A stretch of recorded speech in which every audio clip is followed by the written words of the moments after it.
I stared out the limo window, the New York skyline blurring past as I braced myself for the cold world inside that school. My mother's sharp words echoed in my ears, her attention always on my perfect siblings, while I fought to be seen. My only escape was the music I poured my soul into, hidden away in that lonely shed. But today, everything changes. I'm ready to prove I'm more than just the forgotten kid in the back seat. This is my story. Enjoy watching. Cody looked out the window as their driver drove fast down the highway to his new school. At 15, he was finally starting high school. His sister Stephanie was a junior, and his brother Andy was the oldest as a senior. The New York skyline brightened the sky, but Cody kept his excitement inside. He knew the school had one of the best music programs in the country. If he did well there, he could get into one of the art colleges in the city. "Andy, Stephanie," their mother said, breaking the quiet in the limo. Cody noticed her bright red dress, but she was mostly looking at his brother and sister. Sometimes he felt like the child they didn't really want but had to raise. "I want both of you to watch out for your younger brother. I don't want him to get into trouble during his first week," she said, placing her hand on Andy's knee. "Be careful." Whatever she whispered to Andy was too quiet for Cody to hear. "Sure, Mom," Andy said back, his blue t-shirt fitting snugly over his strong build from years of playing football. Cody didn't feel jealous of his older brother, who was their dad's favorite and a star player like him when he was younger. Cody noticed how much attention Andy got, especially with scouts watching him this year. Then there was Stephanie, who ignored Cody but was very focused on their mother. He didn't understand how she became the head cheerleader, and he tried not to think too much about her cheerleading outfit. "Good. If nothing changes by Friday, you know what to do," their mother told Andy, which Cody thought was odd. He was more worried about making a good impression on the music director at school. He had worked hard all summer to get better so he could join the school orchestra. Cody spent a lot of time practicing and had earned his own space in the shed at the far end of their yard, surrounded by neat bushes. His father thought it was better if Cody was away from everyone else. But for Cody, it was a special place with a window air conditioner, a small fridge, music sheets everywhere, and a cozy bed for late-night practice. "Cody, remember to stay out of your brother's and sister's way, okay?" his mother warned, raising an eyebrow at him. "Okay," Cody replied, looking down as the limousine pulled up to the school entrance.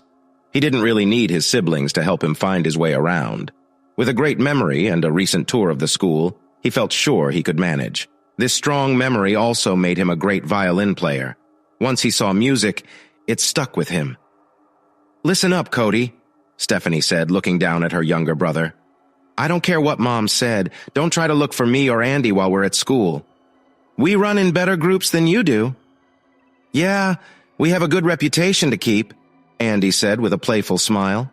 "Come on, we have people to meet," Stephanie added, tossing her hair back and linking her arm with Andy's as they walked away, laughing. 2.5 years later, "Mr. Warlick?" Cody's music teacher, Miss Davis, said, looking over her glasses. His heart beat faster as her warm brown eyes met his.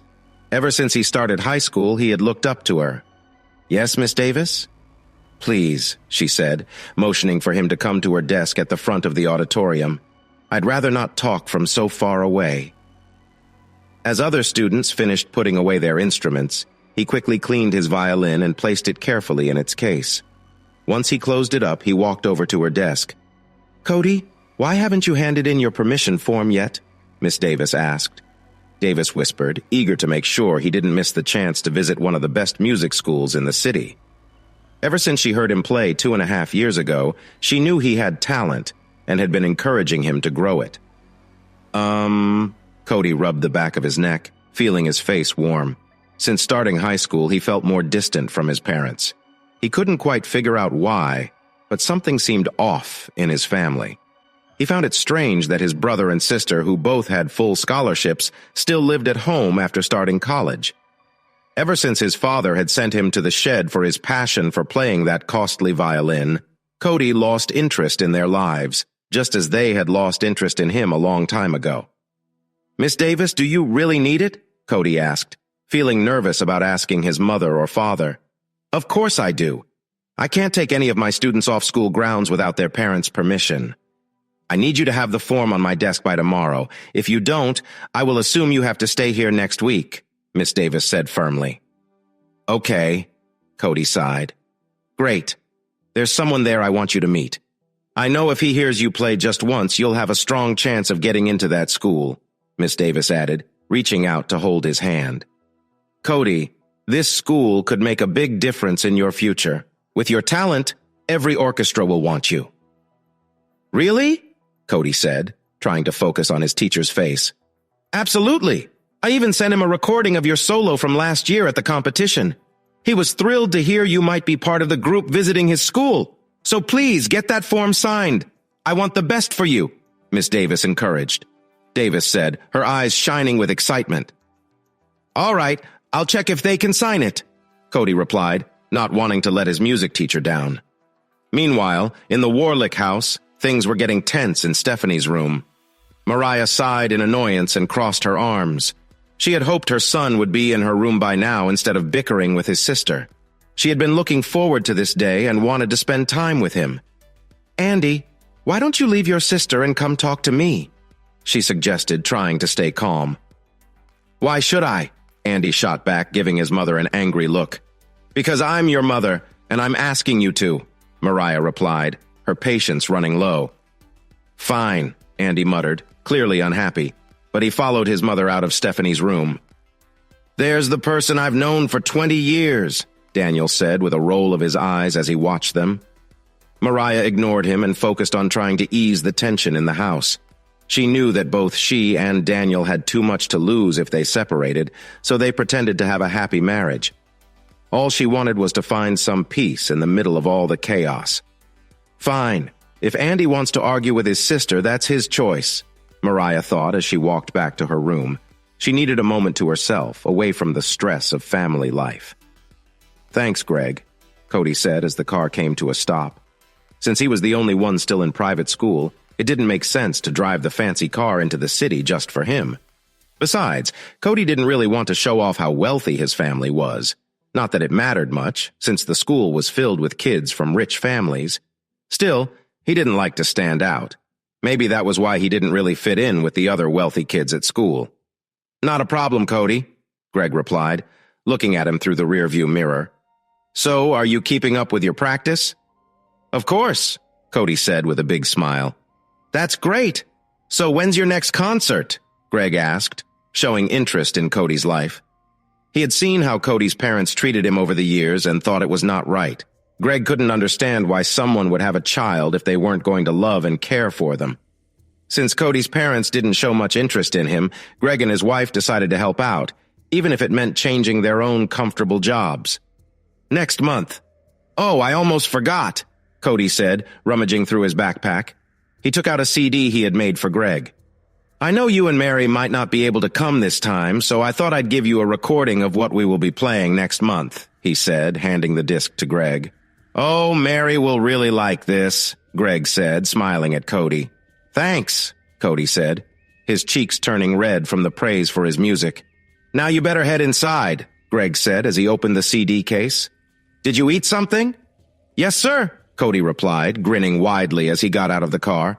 Oh, I think Mary will love Summer when she hears it. It's one of the 3 solos I'll be playing at the concert next month. I'll make sure to let her know, Greg said before Cody closed the door.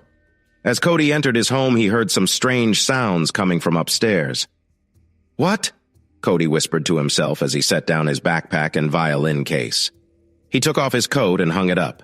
If he didn't know any better, he'd think someone was bouncing on the bed, and he knew his mother wouldn't allow that. He had gotten in trouble for that type of behavior when he was 10. Shaking his head at the noise, he reminded himself he had a concert to get ready for and couldn't be distracted. Hello, Cody, Mariah said, leaning against the marble counter with a cup of tea as he walked into the kitchen. How was school today? She asked in her kindest, motherly voice. Fine. Same as always, Cody replied, raising an eyebrow as he placed his case on the counter and moved toward the refrigerator. He opened the door, hoping to find his favorite snack, but he let out a sigh when he saw that someone had eaten the last pudding cup. He closed the door hard when he figured out that his brother Andy had taken it on purpose, knowing how much Cody looked forward to it after school. Jocks being jocks, snobs being snobs, just another day in high school, Cody said, glancing at his mom. You know, Mariah said, lifting her warm drink, it's been a long time since I heard you play. Yeah, 8 years go by fast, don't they? Cody replied, rolling his eyes. They sure do, Mariah nodded, not bothered by his tone. Why don't you play something for your mom? I don't know, I have a lot to do, Cody said, reaching for his violin case. Please, just one song, Mariah said, pretending to be curious. She hoped he would agree to play. One song, and then I can go back to my evening? Cody asked, unsure about what his mom really wanted. He could count on one hand the times she had shown real interest in his music. Sure, Mariah said with a quick nod. I know you stay in the shed because of your father, so I've missed out on seeing how you've gotten better. And it's not that far to walk, Mom. Nobody stopped you from visiting every now and then, Cody said, unsure of what his mother was up to. I know, dear. Can you humor me, please? Mariah said, giving him a hopeful look. I promise I'll try to come visit you in the shed more often. Fine, Cody replied simply. He opened his case, looking for a song that would be short and not take too long. He didn't want to play the song he was preparing for an audition. He felt that his mother didn't really need to hear that. Instead, he smiled as he took out the bow and violin from the soft lining of the case. Stepping back from the island to give himself space for the music of Antonio Vivaldi's Summer, he took a deep breath and started to play. Mariah's eyes widened as she heard the clear, beautiful notes. The way he moved the bow and how quickly his fingers flew over the strings filled her with pride. She hadn't expected her son to play so well. It brought back memories of when she and Daniel would go to the opera or listen to orchestras before they had kids. Wow, look at that, Stephanie said, amazed, standing with Andy and their father as the last notes faded away. Finally good at something, huh? Andy said, grinning. Tossing a lumpy ball made from leather across a field, Cody shot back. He stood on his tiptoes as his brother lifted him up by his shirt. Come on, big guy, show them your strength, he teased Andy, who was known for being fit. Yes, Mariah said, glaring at her oldest son, hitting your brother in front of us just because you can't think of a better answer, she added firmly. Well, I think it's time for you to come inside, Daniel said, pulling his oldest son back. This house needs some energy, he added. No thanks, I'd rather stay out here, Cody said as he put away his violin. That's all you wanted, right? He asked, glancing at his mother. Yes, Mariah nodded. Thank you for playing for me, dear. I really liked it. Maybe next time you can play something a bit longer and softer. She locked eyes with Andy, giving him a serious look. Not a chance, Cody thought to himself as he closed the violin case. Wait, Cody, Stephanie called as she hurried outside. She felt her mother was up to something and wanted to join in. What now? Cody sighed, trying to stay focused. Why don't you come back inside and play your song for me? I only heard the end. Isn't it unfair that you let Mom watch but not your sister? Stephanie smiled brightly. Not interested, Cody said coolly, turning back toward the shed. Crash and burn, Mariah said, standing behind her daughter. Please, Stephanie said, flipping her hair as she walked back to the house. I'm just getting started. Cody will change his mind. Of course he will, sweetheart, Daniel said, glancing at his daughter. Ugh, can you be any more annoying? Mariah said, clearly frustrated. Thank you, Daddy. Don't listen to her, Stephanie said, sticking her tongue out at her mom as she hugged her dad. Why don't the two of you go outside for a little while? Mariah suggested while heading up the stairs. She can't do that, can she? Stephanie asked, feeling anxious. I'm sorry, but she can. This is her house, Daniel said, wondering if he had upset Mariah too much this time. I'll go try to cheer her up, Andy said, running a hand through his hair, still surprised by Cody's comments. Do your best. If that doesn't work, I'll look for nearby hotels, Daniel said, biting his lip. Mom, Andy called, knocking on the doorframe as he saw her moving around in her room. What do you want, Andy? She replied. Listen, Mom, I'm really sorry. I let things get out of hand, Andy said as he stepped inside. Uh-huh, Mariah said, rolling her eyes. I know you're upset. How about I help you with something once Cody goes to bed? Andy suggested, hoping to smooth things over.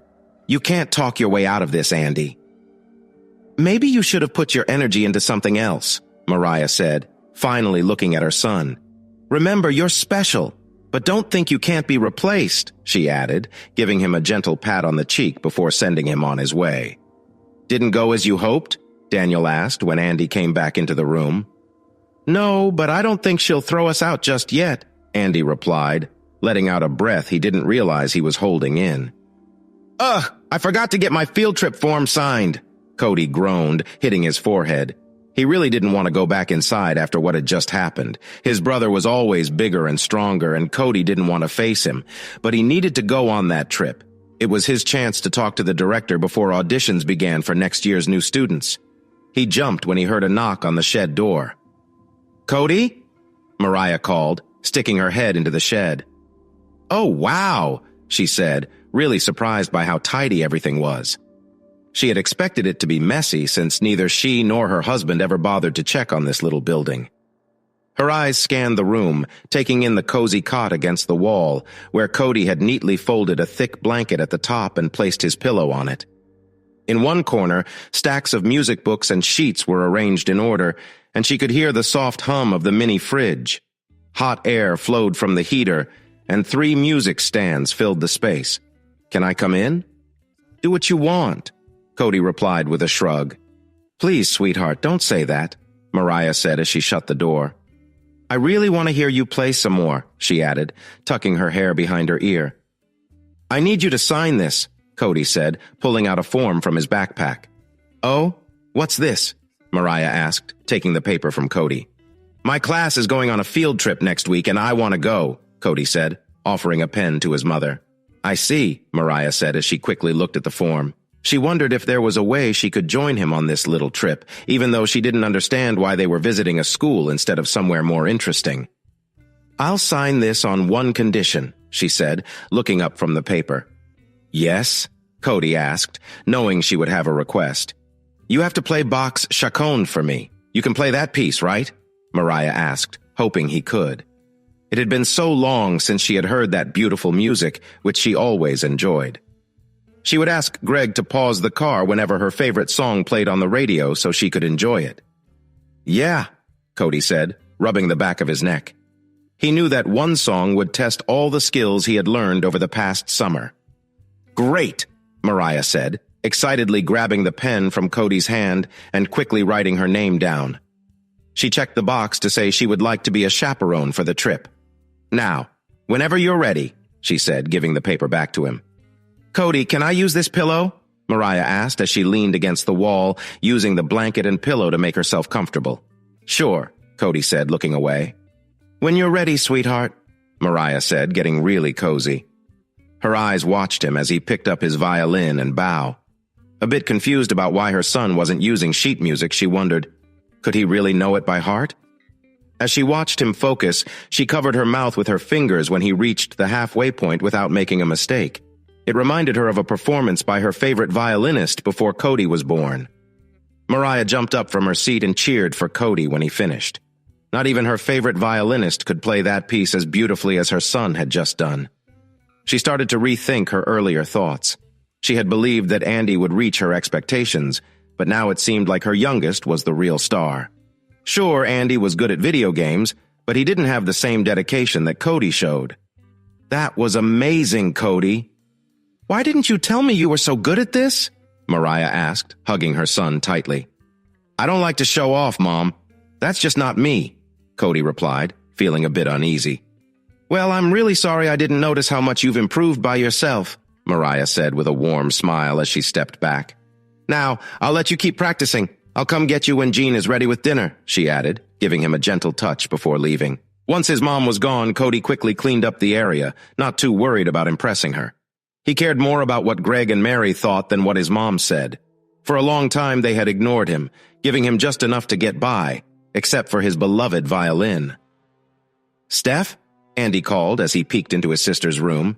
Hey, good looking, Stephanie said with a smile, lying on her stomach on her bed, looking at her phone. Do you think I'm dumb?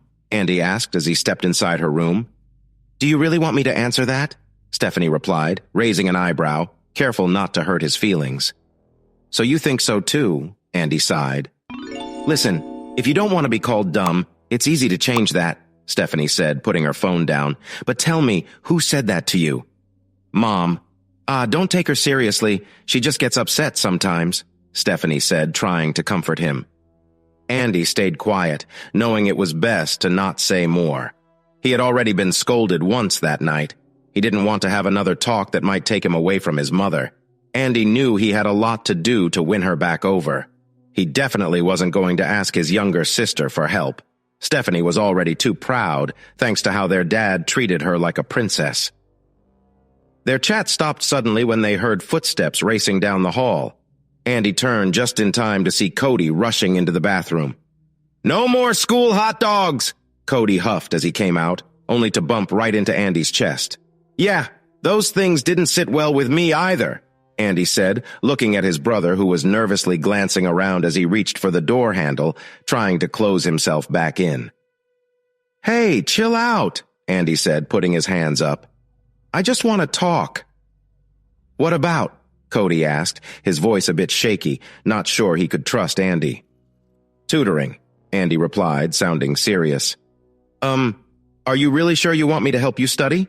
Cody asked, looking confused. "Exactly," Andy nodded. He wasn't going to let his mom call him stupid ever again. "If you help me, I can help you build some muscle," he said, "if that's what you want." "I'm happy with how I look," Cody replied, glancing up at his brother.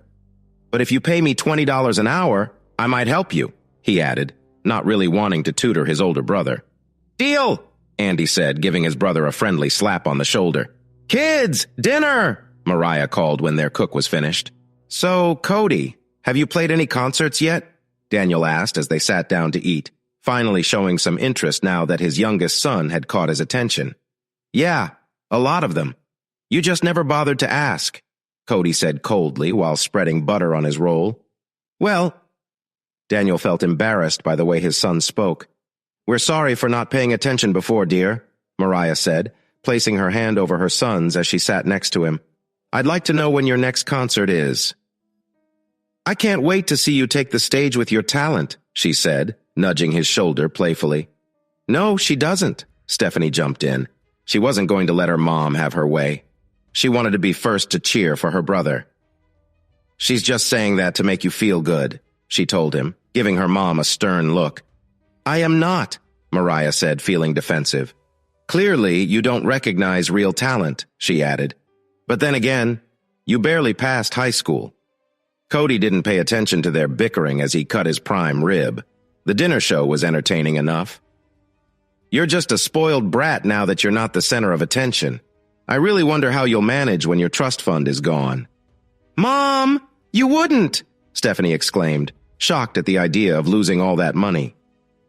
"You wouldn't let her do this, would you?" she asked, glancing at her dad. "Sorry, sweetie, but you often rely too much on that when things don't go your way," Daniel replied, poking at the green beans on his plate. "You can't do that," Stephanie shouted. "Actually, I can, and I will. I don't have to support you two anymore. You're both adults. It's time you started behaving like it," Mariah said, enjoying her sense of control over her children. "And that goes for you too," she added, giving her husband a pointed look. "Wow, what a family I have," Cody thought to himself as he chewed on his prime rib. He knew that if anyone watched their dinner conversations, they would be shocked. But this was just how his family was. Cody wondered how they became this way. Why did everything they did involve teasing each other? Why couldn't they just act like a regular family? However, he knew they would never change. "So," Mariah asked, leaning closer, "when is your next concert? I really want to see what you can do with a full orchestra." Next month," Cody replied, a bit nervous. "Great," Mariah smiled softly. "Cody," Daniel interrupted, "your mother and I are having a party next Friday. Would you like to perform for our guests?" "Nope," Cody said quickly. He did not want to spend hours with snobbish guests. "Please, Cody," Stephanie chimed in, giving him a hopeful look. "I would love to hear you play," she added, even though she didn't really like classical music. She wanted to prove she could win against their mother.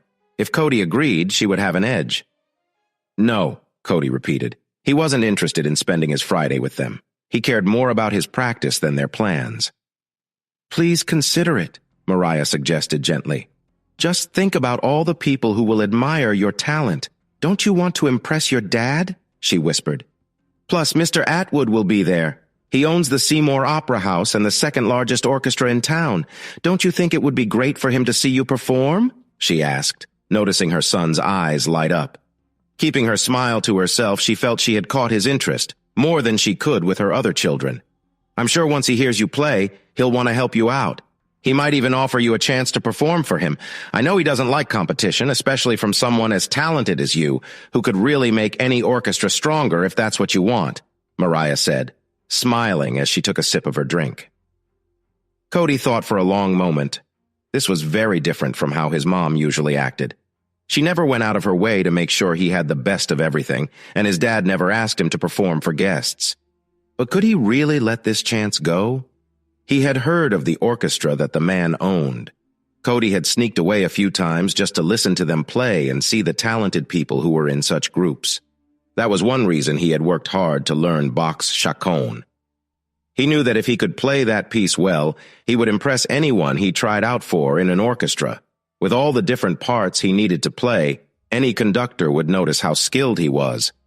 "Are you sure Mr. Atwood will be there?" Cody asked, genuinely curious. "Oh, yes," Mariah nodded. "He never misses our parties. If you play Bach's chaconne as beautifully as you did for me, he will be very impressed," she said, her voice full of support. "And with our guests, you know they will talk about you around the city. So you, my boy, will be the topic of conversation for people who matter for a while. And I think that's what you want, right?" Mariah asked with a knowing smile. "I'll agree on one condition," Cody said firmly. "What is it?" Daniel asked, curious. "I get to pick which songs I play," Cody said, standing firm. "Of course, dear. It wouldn't be fair for us to decide what songs you should play since you're the musician," Mariah said, leaning in a bit. "All I ask is that you include Bach's chaconne on your list. I really love that piece, and it makes me so happy to know that you can play it so well. I'm sure Mr. Atwood would be amazed that someone your age has mastered it," she added. "I have so much to do," Cody whispered to himself. He needed to practice more than ever to do his best. "Why don't you grab your violin and play while we finish dinner?" Mariah suggested. "Yes, good music would make this meal even better," Daniel added with a smile. Once Cody was out of hearing range, Mariah turned her attention to her daughter. "Whatever you're planning stops now. Do you understand me?" she said firmly. Stephanie felt nervous under her mother's sharp gaze. "Yes, Mom," she replied, feeling small but determined to keep her plans hidden. "Good. And drop that attitude. No one wants to deal with it," Mariah warned, taking a sip of her drink. "You're being so unfair," Stephanie protested, trying to stay calm. "If you didn't try to take what is mine, we wouldn't be fighting," Mariah replied coolly. "Think carefully about what you do next. I'm not afraid to end our support. I'm curious how you'll get by without my help if you keep arguing with me." "Not a chance!" Andy shouted as the music of Jimi Hendrix's All Along the Watchtower filled the house while Cody practiced.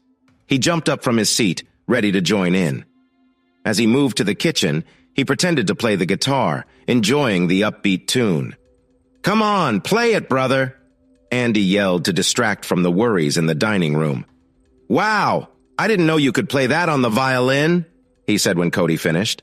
"Yeah, it's not too hard once you know the notes and how to move the bow," Cody replied, glancing at his brother with some doubt. "Then you can play any modern song on the violin?" Andy asked as he sat down on a stool in the kitchen. "Yeah, pretty much," Cody answered, getting ready to play another song, but then the hair on his bow snapped. "Oh no!" he groaned in frustration. Cody always kept a backup bow for times like this, even though it was made from synthetic materials. He thought it didn't sound as good as one made with real horsehair. "Do you have another one?" Andy asked, peering into his brother's violin case. "Yeah," Cody replied, feeling down. "What happened?" Mariah asked as she walked into the kitchen after helping her daughter. "His bowstring broke," Andy said, watching Cody carefully take out the leftover pieces of the old string. Cody frowned as he opened a small compartment in his case. "What's wrong, sweetheart?" Mariah asked, seeing his frown as Cody opened a new package. "I don't like this synthetic string, but I can't afford to buy a real horsehair one this month," Cody said, sounding frustrated. "But I'll have to make it work for now." "Cody," Mariah said, crossing her arms. "You just need to tell me when you need things like this. I just want what's best for you, and if real horsehair string helps you play better, then you can have it."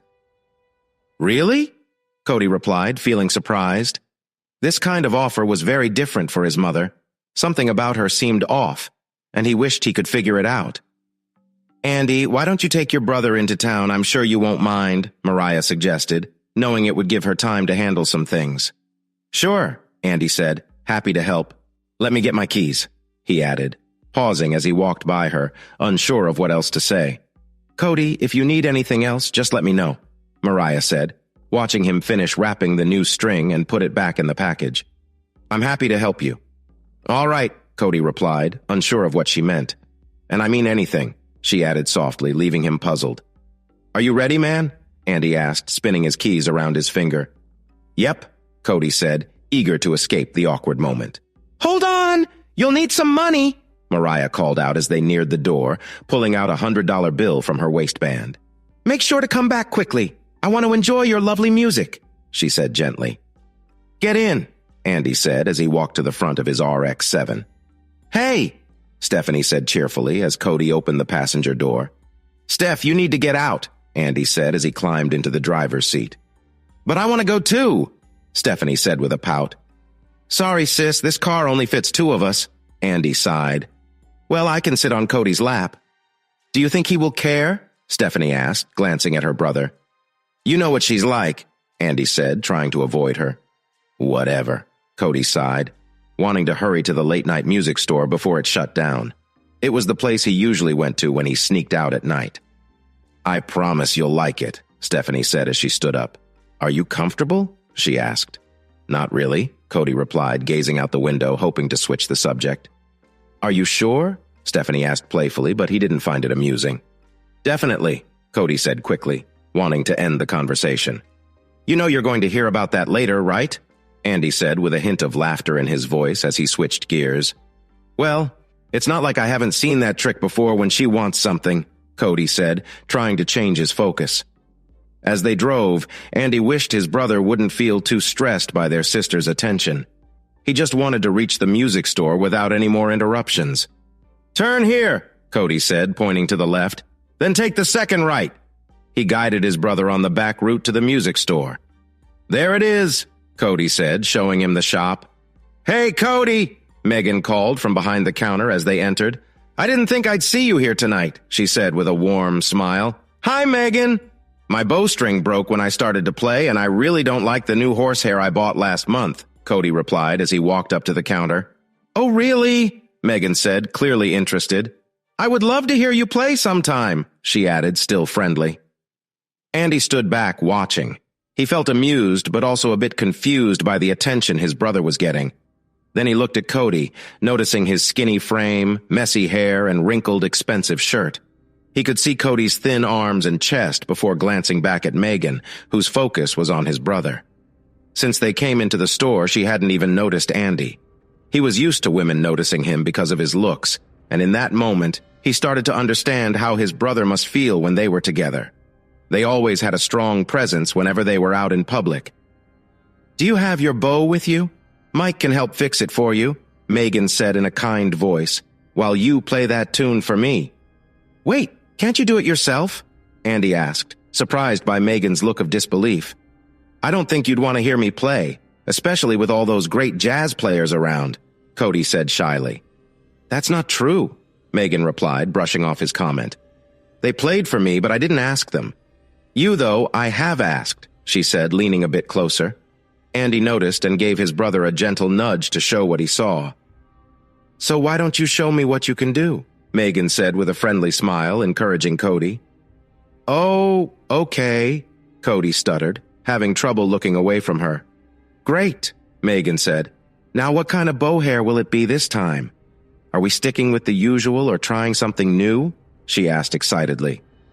"I'll go with the pale Mongolian horsehair," Cody replied, choosing what he trusted. It cost about $75 with an extra fee for making it again, but he knew it would give him the sound he liked. Sadly, he couldn't buy it just yet because his allowance hadn't come in. Luckily, his mother had a plan for that. "Good old favorite," Megan laughed as she reached for the item on the peg. Hey, I like what I like, Cody shrugged with a grin. Well, I hope that includes me, Megan teased as she walked to the register.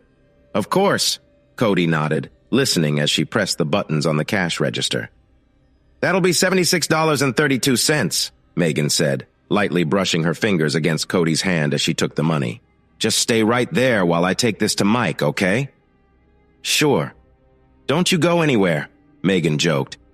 Dude, why didn't you tell me there was someone like her around here and that she really likes you? Andy said, giving Cody a friendly nudge. What do you mean? Cody asked, puzzled. Man, Andy sighed, shaking his head in frustration. My brother has an attractive older woman interested in him and he doesn't even see it, he exclaimed, looking up as if looking for patience for his brother's cluelessness. She doesn't like me, Cody whispered, still not convinced. Come on, a woman doesn't act like that for no reason. Plus, she hasn't looked at me once except to point out my mistakes. So yeah, she is definitely interested in you, Cody.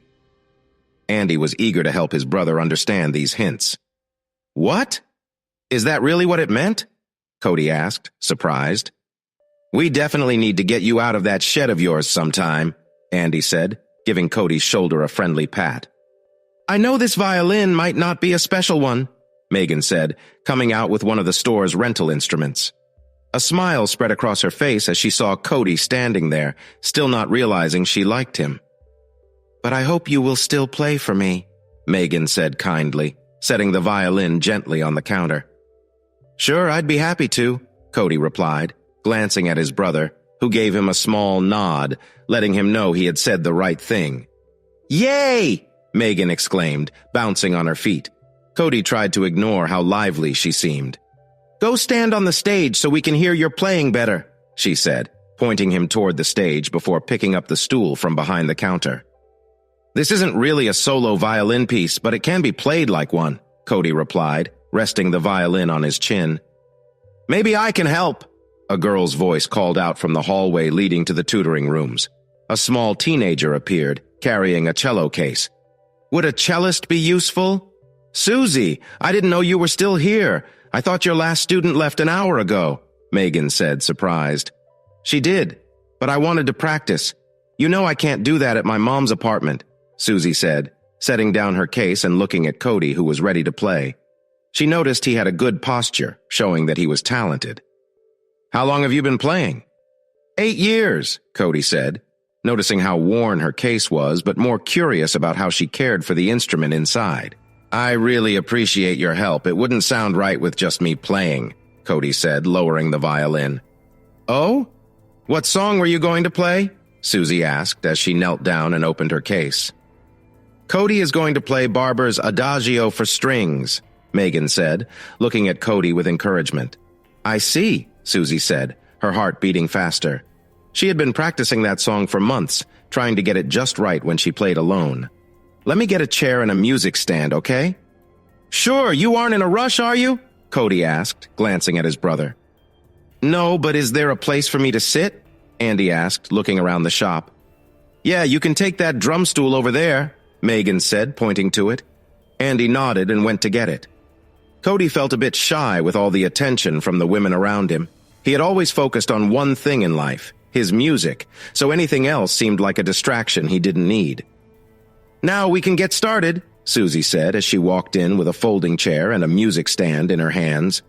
Cody watched her carefully set up the stand and chair, paying close attention to her cello. Megan, can you give us a countdown? Susie asked, looking at Cody as he held his violin. And a 1 and a 2, Megan said, using her fingers to lead her little group. Megan and Andy sat quietly as the music began. Megan felt tears fill her eyes as the beautiful sounds floated in the air. She was very touched by the performance and realized that Cody was right. Playing the song alone would have missed some of its heart. That was so beautiful, Megan said as she wiped her eyes. Thank you, Cody replied to Megan and Susie, giving a small bow to both of them. You play really well, he said, glancing at Susie. You do too, Susie replied, her cheeks turning pink. How do you play without any music notes? I have a great memory. I can remember the notes, but it still takes talent to play them, Cody said humbly. and you definitely have that talent. I had a lot of fun playing with you, Susie said, reaching out her hand. Me too, Cody replied as he shook her hand. Well, Susie said with a hint of sadness. I need to go home, she added, as she gently put her cello away. So do we, Andy said, looking at his phone and seeing a message from their mom. Do you really have to go? Megan asked, wishing she could spend more time with Cody. Looks like we have to, Cody said, noticing his brother nodding and seeing Mike come in from the workshop. That's too bad, Megan said, raising her arms up to stretch. Thanks for bringing me, Cody said, holding his bow close as they drove back home. I'm your brother. It's no trouble, Andy said, thinking about how the day had gone. He had often underestimated Cody, but now he saw how wrong he had been. Cody? Is that you? Mariah asked as the front door shut. Yeah, Cody replied, ready to practice before bedtime. Great, Mariah said, stepping out to meet him. She held his violin in her hands. Now you can play for me, she suggested with a smile, giving the violin back to him. I wanted to relax and listen to you play, she added, guiding him to the living room where she sat down to enjoy the music. That was so nice, Cody, Mariah said, smiling as the evening went on. But now it's getting late. You should go to bed, she added in a gentle tone. Okay, Cody said as he headed back to his room. Andy, you can come out now, Mariah called, knowing her oldest son had been in the bathroom. She felt happy knowing her kids were close by. Mariah loved spending time with her family and always wanted to keep their bonds strong. Wednesday, a week later.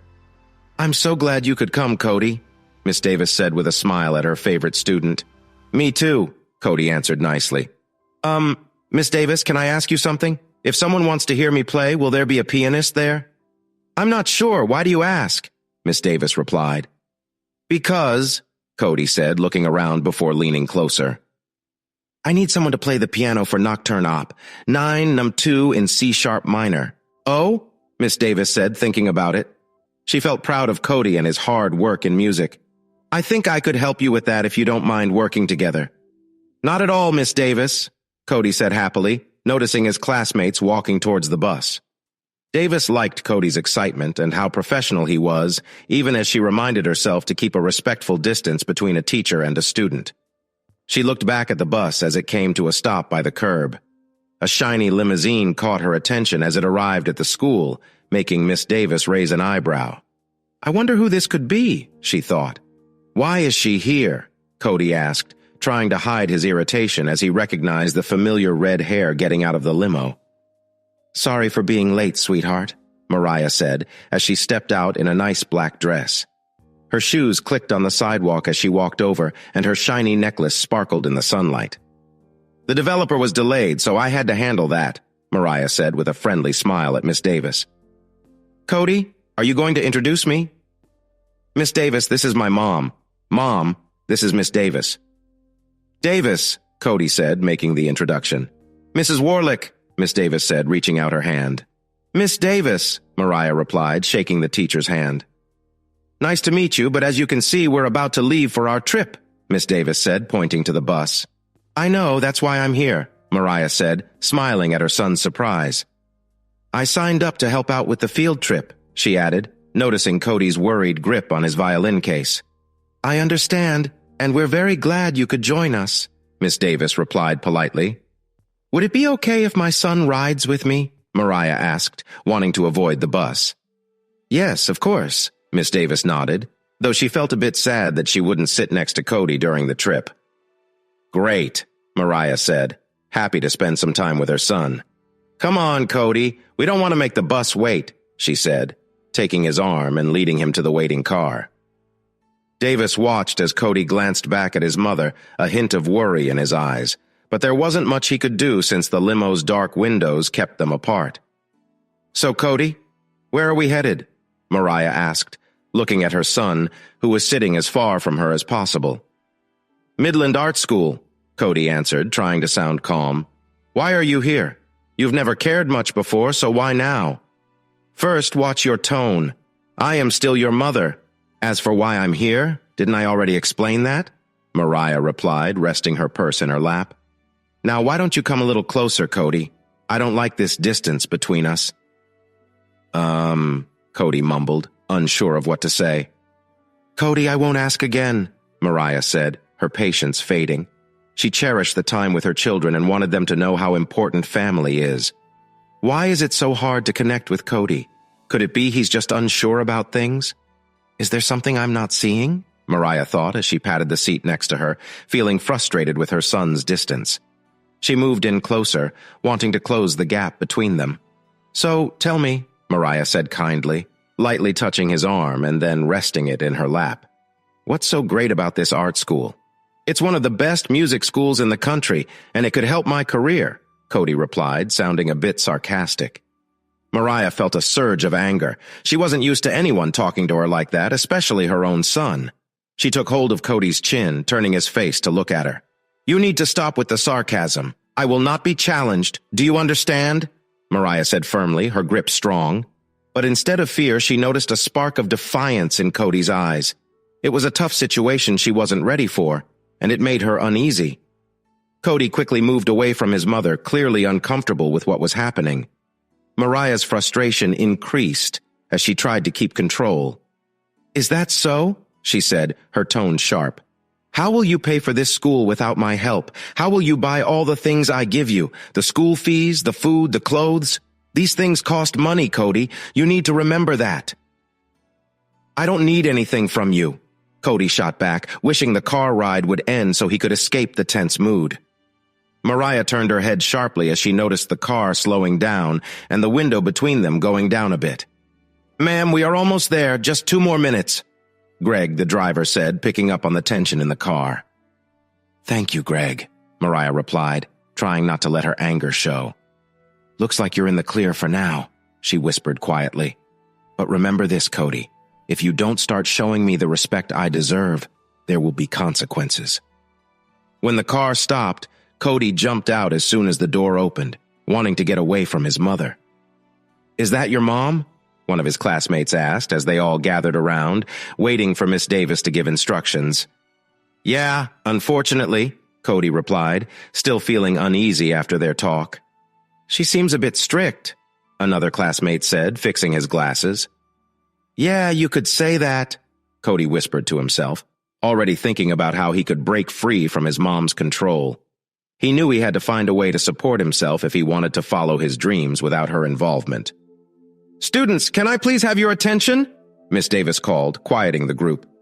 Cody tried not to notice the stern look his mother was giving him, but he couldn't ignore the discomfort it brought him. "Before we go inside, I want to remind you that classes are happening, so please behave," Miss Davis said, looking around for Cody. "Yes, Miss Davis," the students replied together. "Great," Miss Davis nodded.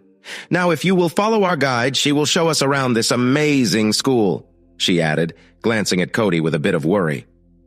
Cody's mind started to drift as the guide began talking about the school's history.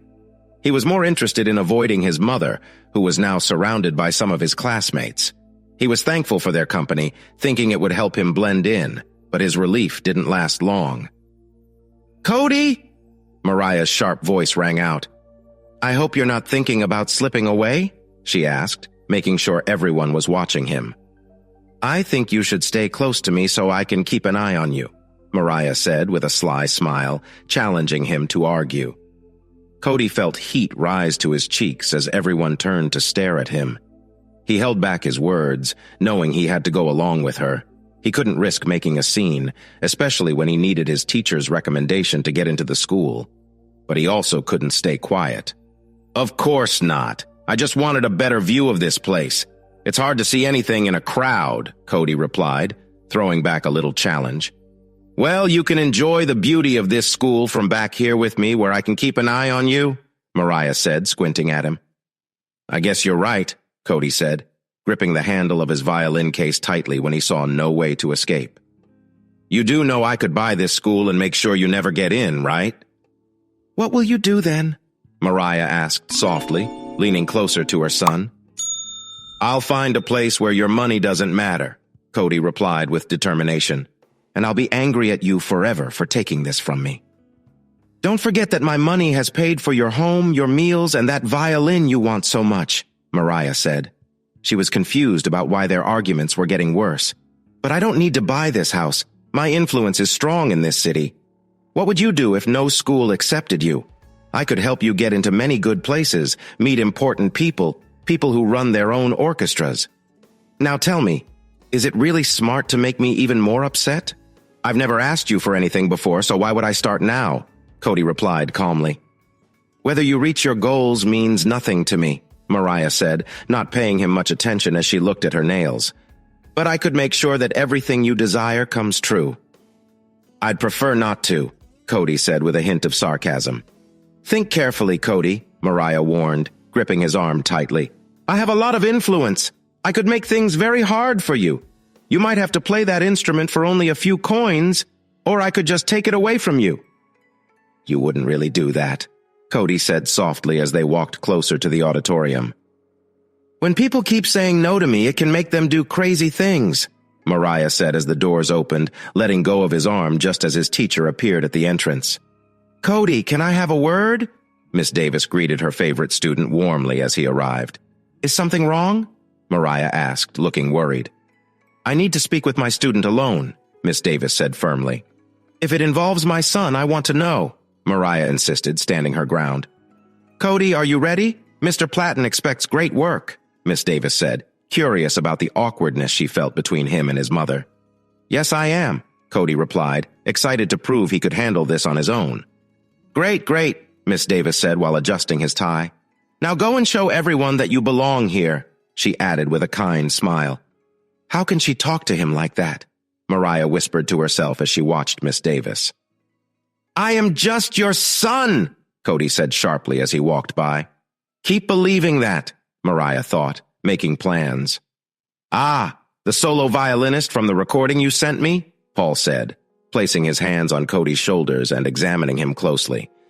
I have to say I was really impressed with your playing. Thank you, Cody replied politely. I have a great teacher, he said, looking at Miss Davis. She's the reason I want to come to this school. Wonderful! Paul's face lit up when he saw the violin case. Why don't you go ahead and play for me? You do have a piece ready, right? Of course! Cody nodded eagerly. Great! Paul smiled widely. Class, take a break for 5 minutes, he told the students waiting for him. Now the spotlight is on you. He nodded to Miss Davis. Okay, everyone, please sit back and enjoy the show, Miss Davis said to her students. Cody, she leaned in closer. Do you have the music for Nocturne? Yes, Cody whispered, having brought it with him just in case he needed it. Good, my memory isn't as good as yours, Miss Davis laughed softly. Cody, Mariah said as she moved closer to them. She wasn't going to let the talk go on without joining in. What will you play? Cody stayed quiet, looking angrily at his mom. How would you feel if your teacher lost their job? Mariah whispered softly. You may act tough, but I think you wouldn't be when I have a say. You wouldn't? I would. I don't like sharing what belongs to me, Mariah said. Think about that while you are up there. She gently pushed her son toward the stage. Cody set his violin case down on the chair meant for the main violin player of Midland's orchestra. He tried to ignore his mother's words and focused on the upcoming performance, determined to do his best. He handed Miss Davis the sheet music and bowed a bit before turning to the audience. He overlooked the strong look from his mom as he lifted the violin to his shoulder. Cody gave his full attention to playing, putting all his practice and effort into the performance. He wanted his mother to realize that he was capable without her help. His talent was enough on its own. Wonderful! Paul exclaimed, clapping loudly as he approached the stage. Thank you, Cody said, bowing his head. What a lovely song, and you play it so well. I can only imagine what you could do with an orchestra behind you. Would you be willing to show me, young man? Paul asked, looking up at him. Of course, Cody said, glancing at Miss Davis, who nodded in encouragement. Great. Have you learned to play the Four Seasons? Paul asked. Which part, sir? Cody asked, wanting to make a good impression and show he could do things on his own. We were just practicing Winter for our upcoming national contest. I know this is just a field trip, but your talent inspires me to help you shine. Paul looked over at Miss Davis for her opinion. Oh yes, it would be fantastic for my students to see firsthand the talent required to perform here, Miss Davis replied. Davis nodded her head and whispered kind words to Cody, reminding him to breathe and to pay attention to his pauses. "Yes, Miss Davis," Cody replied, focusing on what he needed to do. He quickly brushed away any distractions and got ready to play with the house band. "Amanda, why don't you take a break?" Paul suggested to his lead violinist. "Cody, would you like to take her place for this song?" "Sure," Cody said, turning away from his mother, determined not to let her affect him this time. Mariah watched her son play, feeling both proud and worried. "He's so talented," she thought, recognizing his skill, even as worries about another teacher's attention crossed her mind. "That was beautiful," said the woman sitting next to Cody when the song finished. "You never practiced with us, but your talent is amazing." "I can't take all the credit," Cody said humbly, nodding to the orchestra. "Cody?" Paul asked, putting down his baton. "I want you to join this school if you're interested." "Really?" Cody's eyes got big with surprise. "Yes, you played beautifully without any practice. You are truly special," Paul said, smiling warmly and reaching out his hand. "I would be very happy to come to this school," Cody said, trying to stay calm. "Great! You'll hear from me in a few weeks," Paul said. "Now go get your things. I'm sure your class wants to keep going on their tour." "Yes, sir," Cody answered with a nod. "Cody, you did it!" Miss Davis said, bursting with pride. "I'm so proud of you." "Good job, man. I don't think I could perform like that so suddenly," one of his classmates said. "Yes," Mariah said, looking at her son's tight shoulders. "We'll need to discuss this when we get home. It's important. You chose a school without thinking about how you'll pay for it," she said, letting out a sigh and shaking her head. "But you did play very well, and I think you should be proud of that," Mariah said with a teasing smile as she noticed Cody's stubbornness. "Maybe you should practice more often for me, so you can keep improving." "That won't happen," Cody replied coldly. "Come on, you shouldn't talk to your mom like that," one of his friends said. "Yes," Mariah added, wiping her eye. "It makes me sad that my own son speaks to me like this," she said, pretending to feel hurt. "All right, everyone, let's keep going. There's still a lot to see." Miss Davis turned his attention away from Cody. "This isn't over," Cody said quietly as he walked away. "Oh dear, it's just the beginning," Mariah replied with a grin. "Thank you all for visiting Midland, and please think carefully about what you want to do after high school," their tour guide said from the school steps. "All right, class," Miss Davis said, glancing at her watch. "If you came here with your parents, you can go home now. The rest of us will make it back just in time for the final bell. Oh, before I forget, I want you to go home and practice Winter," the piece we heard today. "Who knows? You might get a chance like Cody did," she said, sending her students off. "Come on, Cody, it's time for us to go home," Mariah said, putting her arm around Cody. "We can talk about this school on the way home," she added, trying her best to sound like a caring mother. "You know no one believes your little show," Cody said, keeping his voice quiet. "Oh? I think they do, especially your teacher. I wonder what will happen if I share my concerns about how she treats her students," Mariah said with a sharp tone. "I bet she just wanted to be a teacher her whole life. Imagine how she'll feel if I make sure she loses her job." "That's not true, and you know it," Cody shouted, drawing attention from those nearby. "Please, Cody, not here," Mariah begged, sticking to her act. "Fine, I'll find my own way home," Cody began, but he was halted by the firm grip of his mother's hand. "If you want her to keep her job, you need to get in that car right now," Mariah whispered fiercely. Cody glared at his mother, feeling trapped and frustrated. "Why are you doing this?" he said sharply, pulling his arm away from her and getting into the limo with a sigh. "Take us home, Greg," Mariah instructed as the door shut. She noticed Cody sitting far away from her and tried to soften her voice. "Cody, I know I came on too strong." "Too strong? You threaten my teacher just because I don't want this," Cody shouted, his anger spilling out. "I understand, but can't you see? I only want what is best for you. Who better to know that than me? Your mother?" Mariah said, trying to sound calm. "You don't know me at all," Cody replied, his voice intense. "You let others raise me, so don't pretend to know what's right for me now." "Watch your tone, Cody. I am still your mother," Mariah said sharply, her frustration growing. "Why can't you just be happy for me? I just got into one of the best art schools in the country, and all I hear from you are threats," Cody said. frustration clear in his voice. Mariah felt her anger rising as she saw that her usual ways were not working on her son. She quickly decided to try a different plan.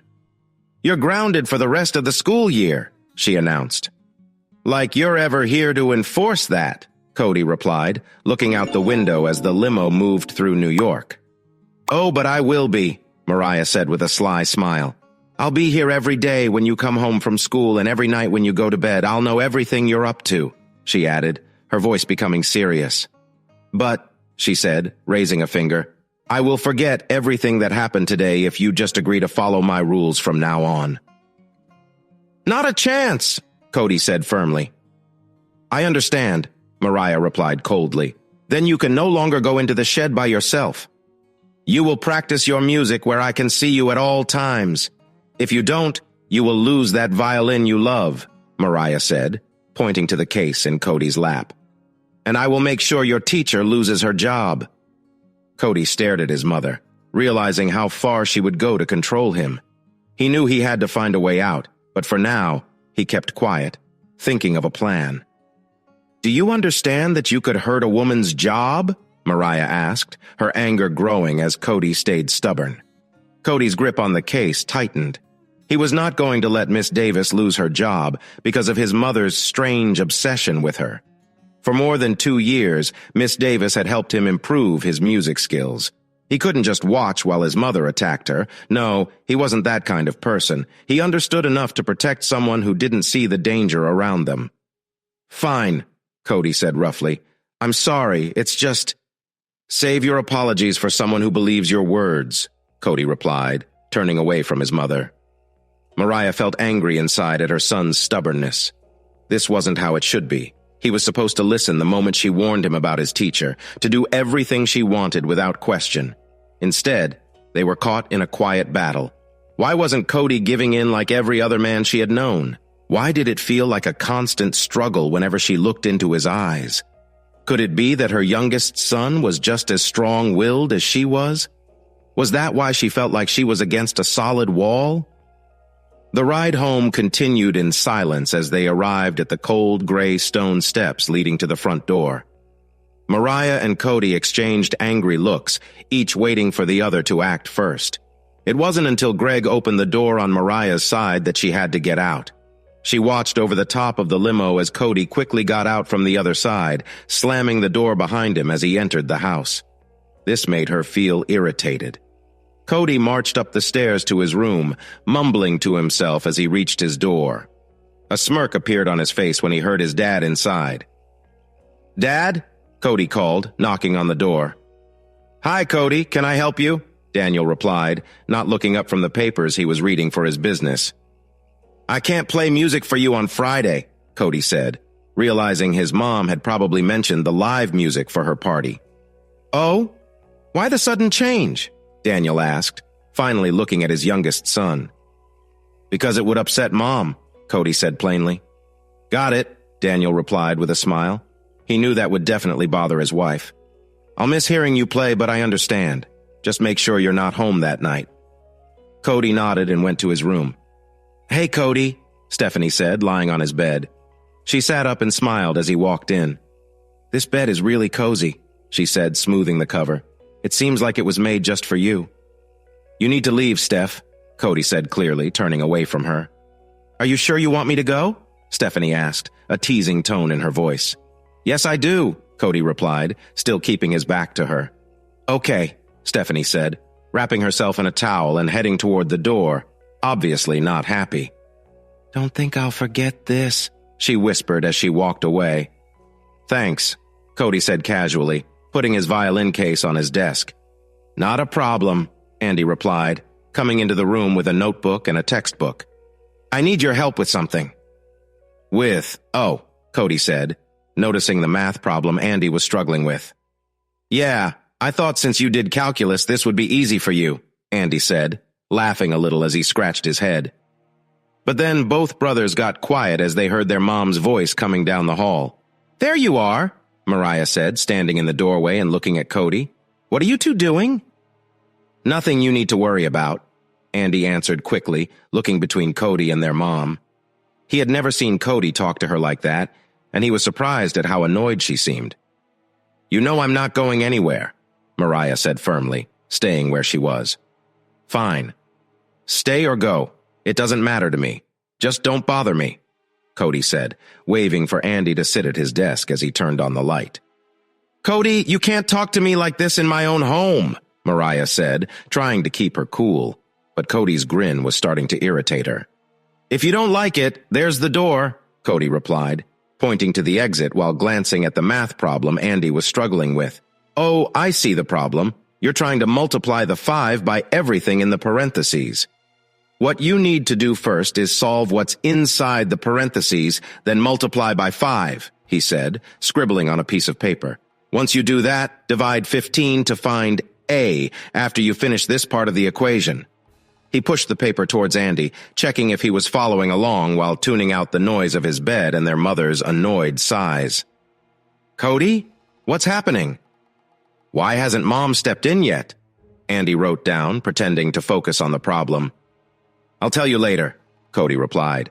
"Now, let's try this one," he said, pointing to another question in the book. "Cody, why are you helping him?" Mariah asked coldly. Cody noticed his brother holding his pencil tightly. "Because he asked for help. I don't see you helping your children.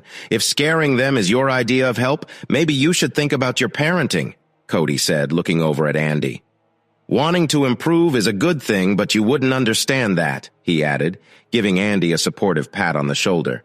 "We're going to talk about this once he's done," Mariah said, giving Cody a stern look. "Yeah, I get it," Cody said, brushing her off. "Andy, it's time to go now," Mariah said after an hour had passed. "If you need more help, I'll get you a tutor." "Why? I already have my tutor." "I'm paying Cody for his help," Andy said, turning around in his seat.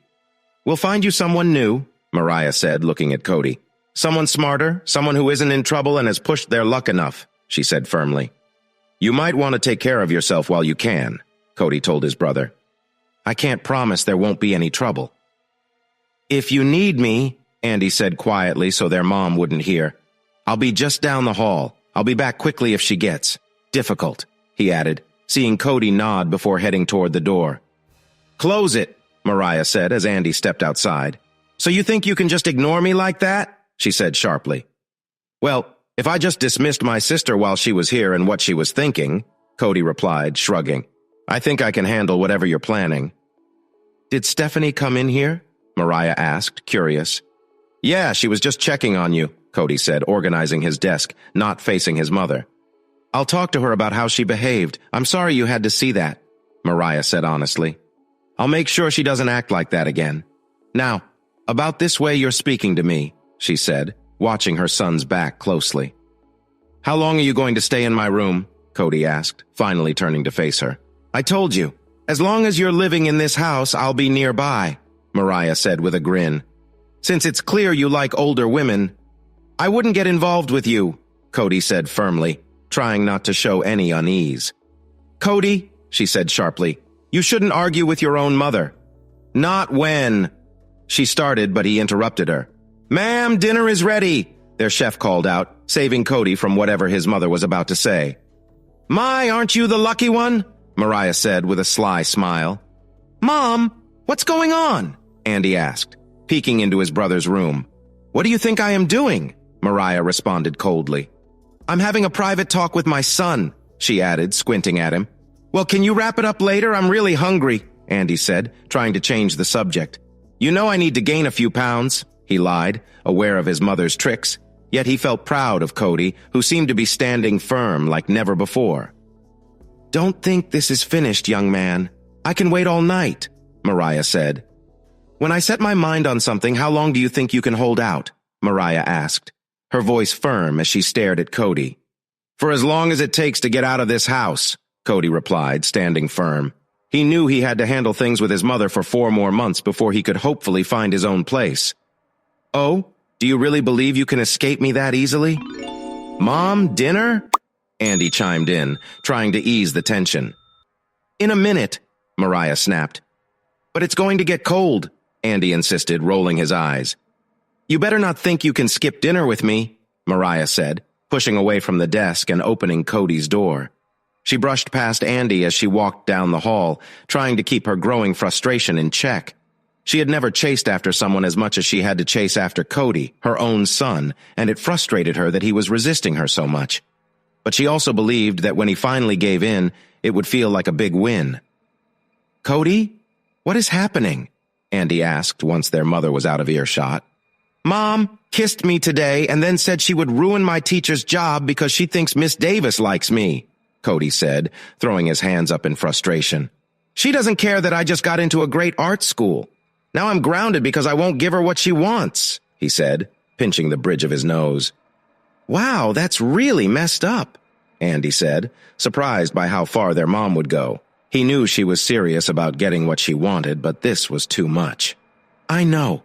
Now I have to pretend to go along with her, or she'll have you break my violin and hurt Miss Davis's career." "Cody is being blamed for something he didn't even do," Cody said, looking down as he sat on his bed. What Cody didn't know was that Stephanie was listening. A sneaky grin appeared on her face as she realized their mom hadn't gotten her way. And from what she heard, it sounded like she never would. Stephanie started to think about how she could turn this to her advantage. Maybe, instead of her usual tricks, she could support Cody. If he saw her standing up for him, perhaps he would begin to trust her. And if she could get through to him, then maybe he would like her more.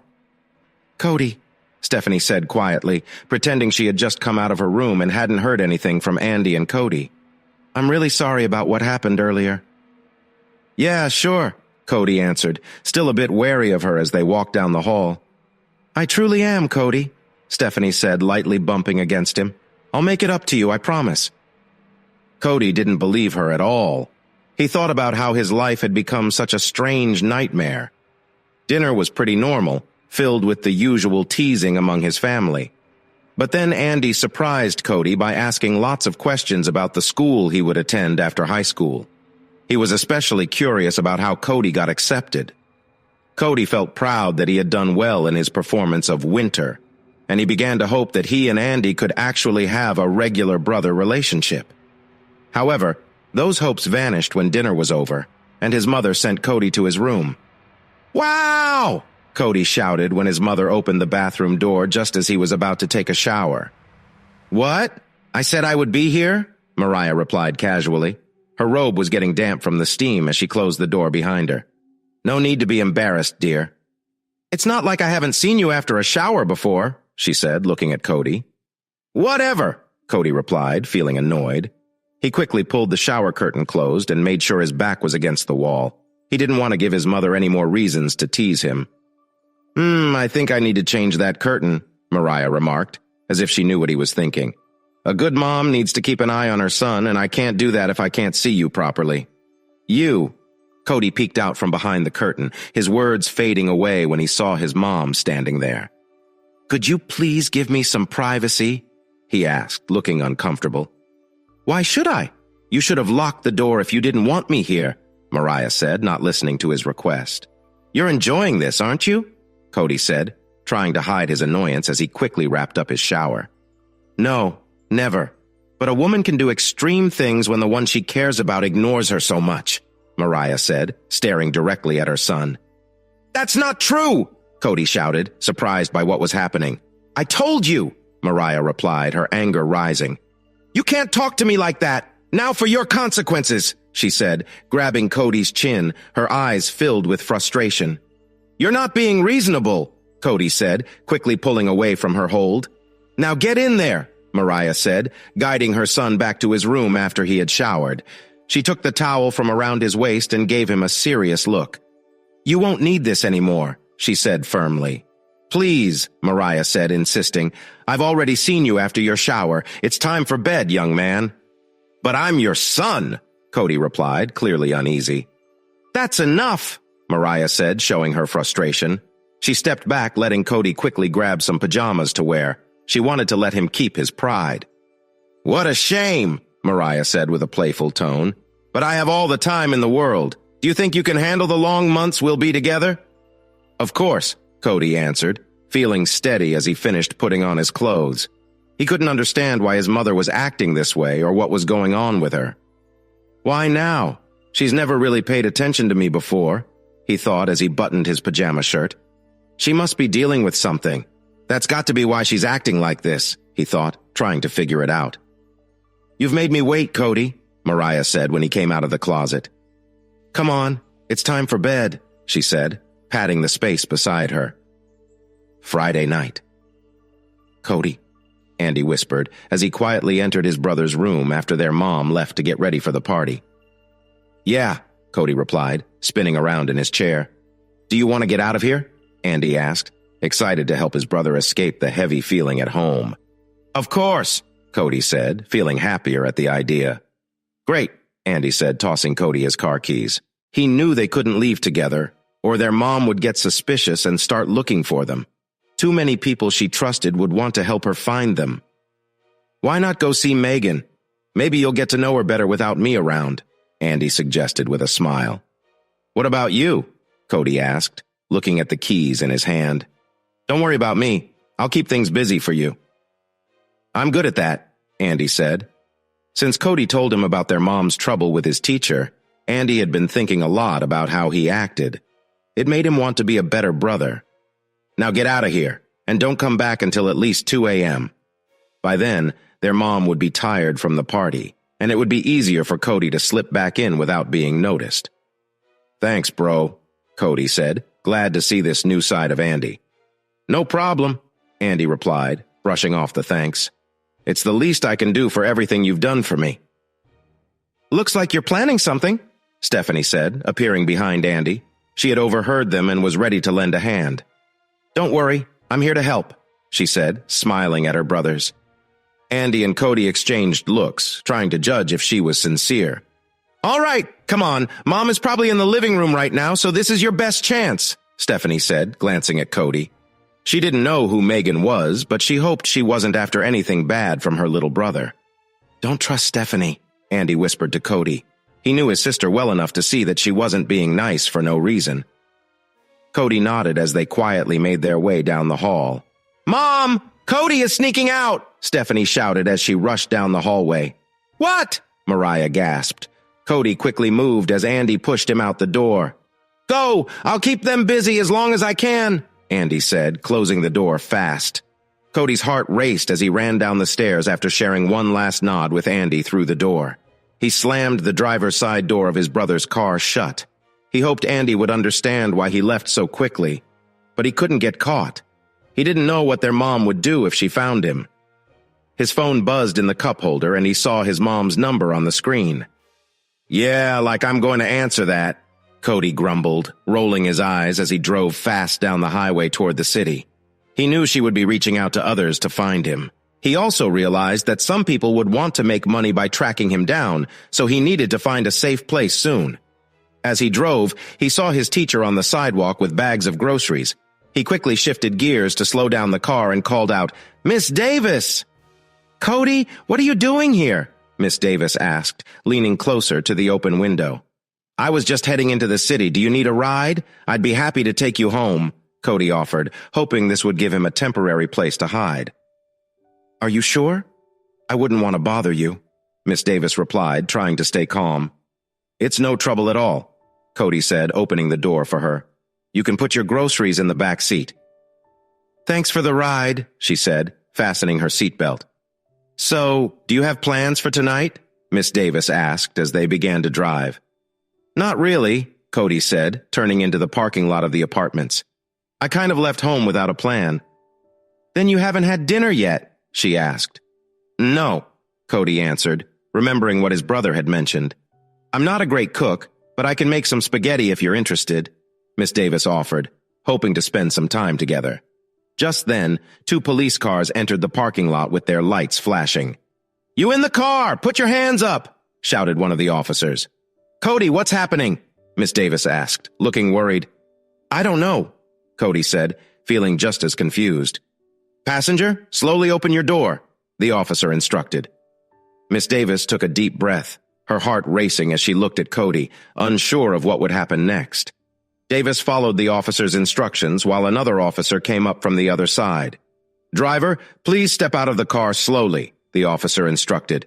I want to know why I'm being arrested, Miss Davis argued. A report says that this car is stolen, the female officer explained. What? That doesn't make any sense. Cody, tell them you didn't take that car, she yelled. Of course I didn't, Cody said, feeling upset as the officer checked him. How can I take my own brother's car? He replied. Do you have a reason for being in a car with an older woman? The officer inquired. She's my teacher. I was driving her home. Look in the back. It's full of her groceries, Cody responded just as their mother's car arrived in the lot. Mom, he said, realizing she was behind this situation. Ma'am, is what he said true? The female officer asked. Yes, he was helping me so I wouldn't have to carry my bags home, Miss Davis confirmed. Davis shook his head in disbelief at what was happening. How could anyone know Cody was here? Mariah wondered, her mind racing with ideas. The back has bags from the local grocery store and the key is still in the car, the round officer said after they received the call about the car's location. He felt uneasy about the whole thing. It seemed like someone was secretly pulling the strings, and he didn't appreciate it. Ma'am, do you have the receipt? The officer asked, trying to get things sorted out. Yes, it's in my bag. Plus, the store's security cameras will show that my student came to pick me up shortly after I left, Rosalind said, hoping to fix the mistake. Cody! Mariah shouted, hurrying across the parking lot. You did this! Cody yelled, trying to get to his mother, but the officer stopped him with handcuffs. Is this your son, ma'am? And does this car belong to your other son, Andy Warlick? The round officer asked, sensing something was not right. Yes, Mariah replied coldly, confused as to why this officer wasn't one of those she usually dealt with. And were you the one? Jerry, I think we should end this. Sorry for the mix-up, young man, the main officer said, taking off the handcuffs.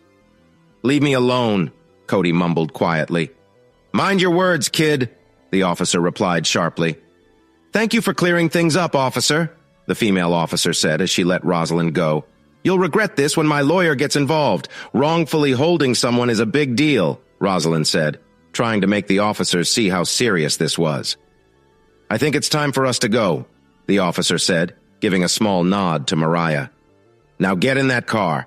And Andy, help the woman with her bags, Mariah said firmly, giving Rosalind a stern look. Sorry, I did my best to stop her, Andy said apologetically as he and his sister moved past their younger brother, noticing the frustration in Cody's eyes. Do better next time, Cody responded coldly as his mother pulled him toward the car. I'm really sorry about all this, Andy said, helping Rosalind with her bags. My mom can be very controlling. That's putting it lightly, Rosalind sighed, feeling upset that she couldn't spend more time with Cody. Is Cody going to be okay? I hope so, Andy replied. Mom won't do anything too out of line. Please tell Cody I said thank you for the ride and I'll see him in class, Rosalind said as she grabbed her bags and shut the door with her foot. Oh, what am I going to do? She whispered to herself, leaning against the door, thinking about how much she loved hearing Cody play music and how she wished to help him become one of the best musicians she knew. Pull in here, Greg, Mariah instructed, telling her driver to park in a garage. Find us a nice quiet spot, she said, her eyes narrowing as she looked at her son. Now go get yourself a coffee or something to eat and don't come back for an hour. My son and I need to have a serious talk about his actions, Mariah said, her voice strong. Now, she said after Greg had left. You have nowhere to go, she added, looking at Cody with a strict expression as he tried to open the door, only to find it was locked for safety. Cody sighed as his mother came closer, showing her disappointment. Mom, this is silly. Can we just discuss this calmly? He asked, hoping to ease the tension. Calmly? Mariah said, her voice sharp. You think you can keep disobeying me without any fallout? You need to start accepting the results of what you do, she said firmly. Mom, I'm not trying to disobey you. I just want to live my life without feeling so much pressure, Cody replied, his voice steady but strained. You don't understand, do you? You're not just living your own life. You are part of this family, and you have duties, Mariah said, her annoyance growing. I won't let you mess up everything we've worked for just because you want to go your own way. Is this really about our duties, or is it about you wanting to control everything? Cody asked, looking right at her. Mariah paused, her face softening a bit. I want what's best for you, Cody, but you need to see that you can't just run away from your problems. You have to deal with them, she said, her voice calmer. "I understand, Mom, but we need to find a better way to talk to each other. This isn't helping," Cody replied, hoping to find some agreement. Mariah took a deep breath and stepped back. "Maybe you're right, but that doesn't mean you can keep acting out. There will be consequences if you do," she warned. Cody nodded, feeling relieved that things were less tense.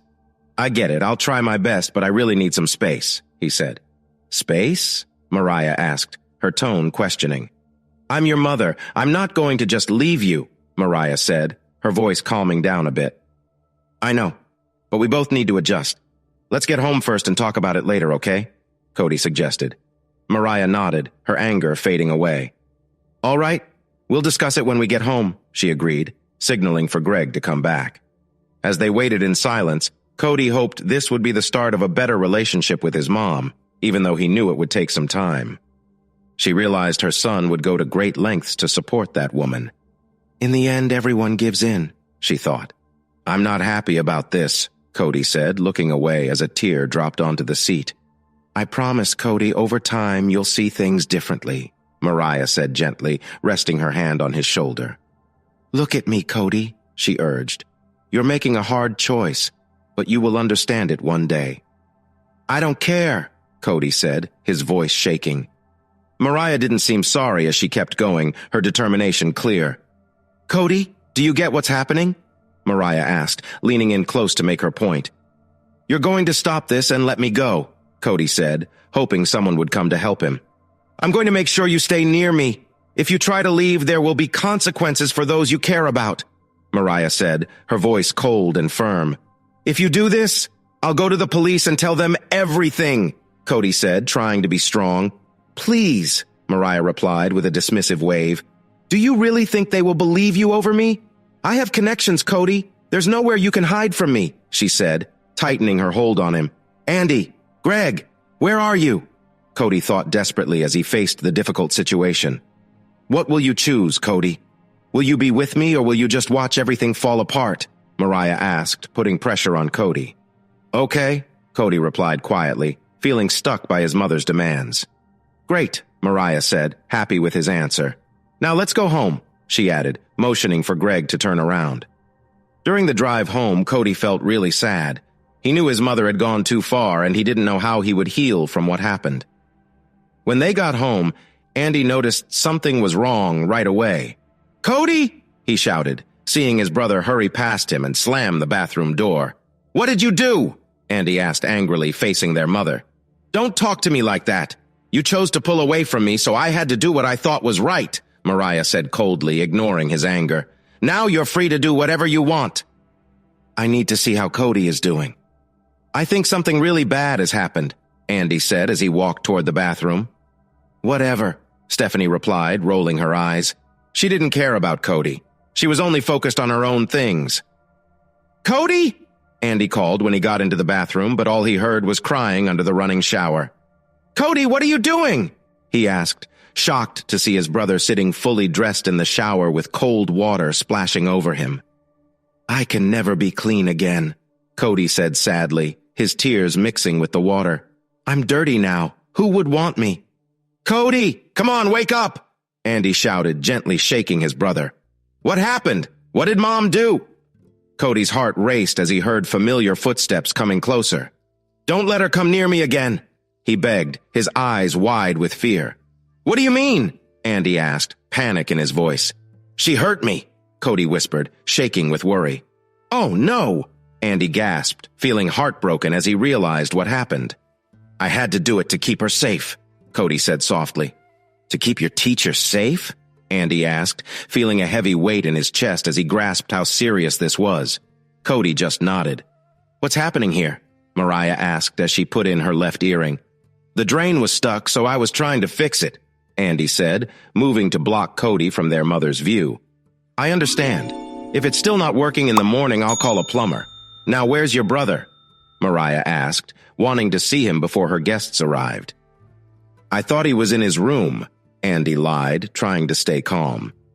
"Maybe he's downstairs. I could use a snack too," Mariah said, leaving the room to look for Cody. She thought about whether he might be having something to eat, knowing he would need strength for what was coming. Come on, let's get you changed, Andy said, helping his brother stand after their mother walked away. He helped Cody take off his shoes quietly so their mother wouldn't hear. You're staying in my room tonight, Andy said, wrapping a towel around Cody. He quickly looked down the hall to make sure it was clear before leading his brother to his room. Wait here. I'll get you some clothes, he said, hurrying into Cody's room. He opened drawers, searching quickly for something warm for Cody to wear. If she tries to do anything, I'll stop her, he whispered, grabbing a fresh pair of shorts for Cody. Here, put this on, and I'll take care of your wet things, Andy said, placing the clothes on his bed. I'll wait outside, he added gently, squeezing his brother's shoulder as he walked by. Now get in bed and warm up. Don't worry, Mom won't come in here tonight, Andy said strongly as he picked up Cody's wet clothes. And tomorrow, we'll figure out what to do about Mom. Andy? Stephanie whispered as she peeked into the room when the party was going strong. She knew this was her chance to check on her brothers. Not right now, Steph, Andy said, holding the door handle tightly. Why not? I've been waiting all day to talk to you, Stephanie said, sounding desperate.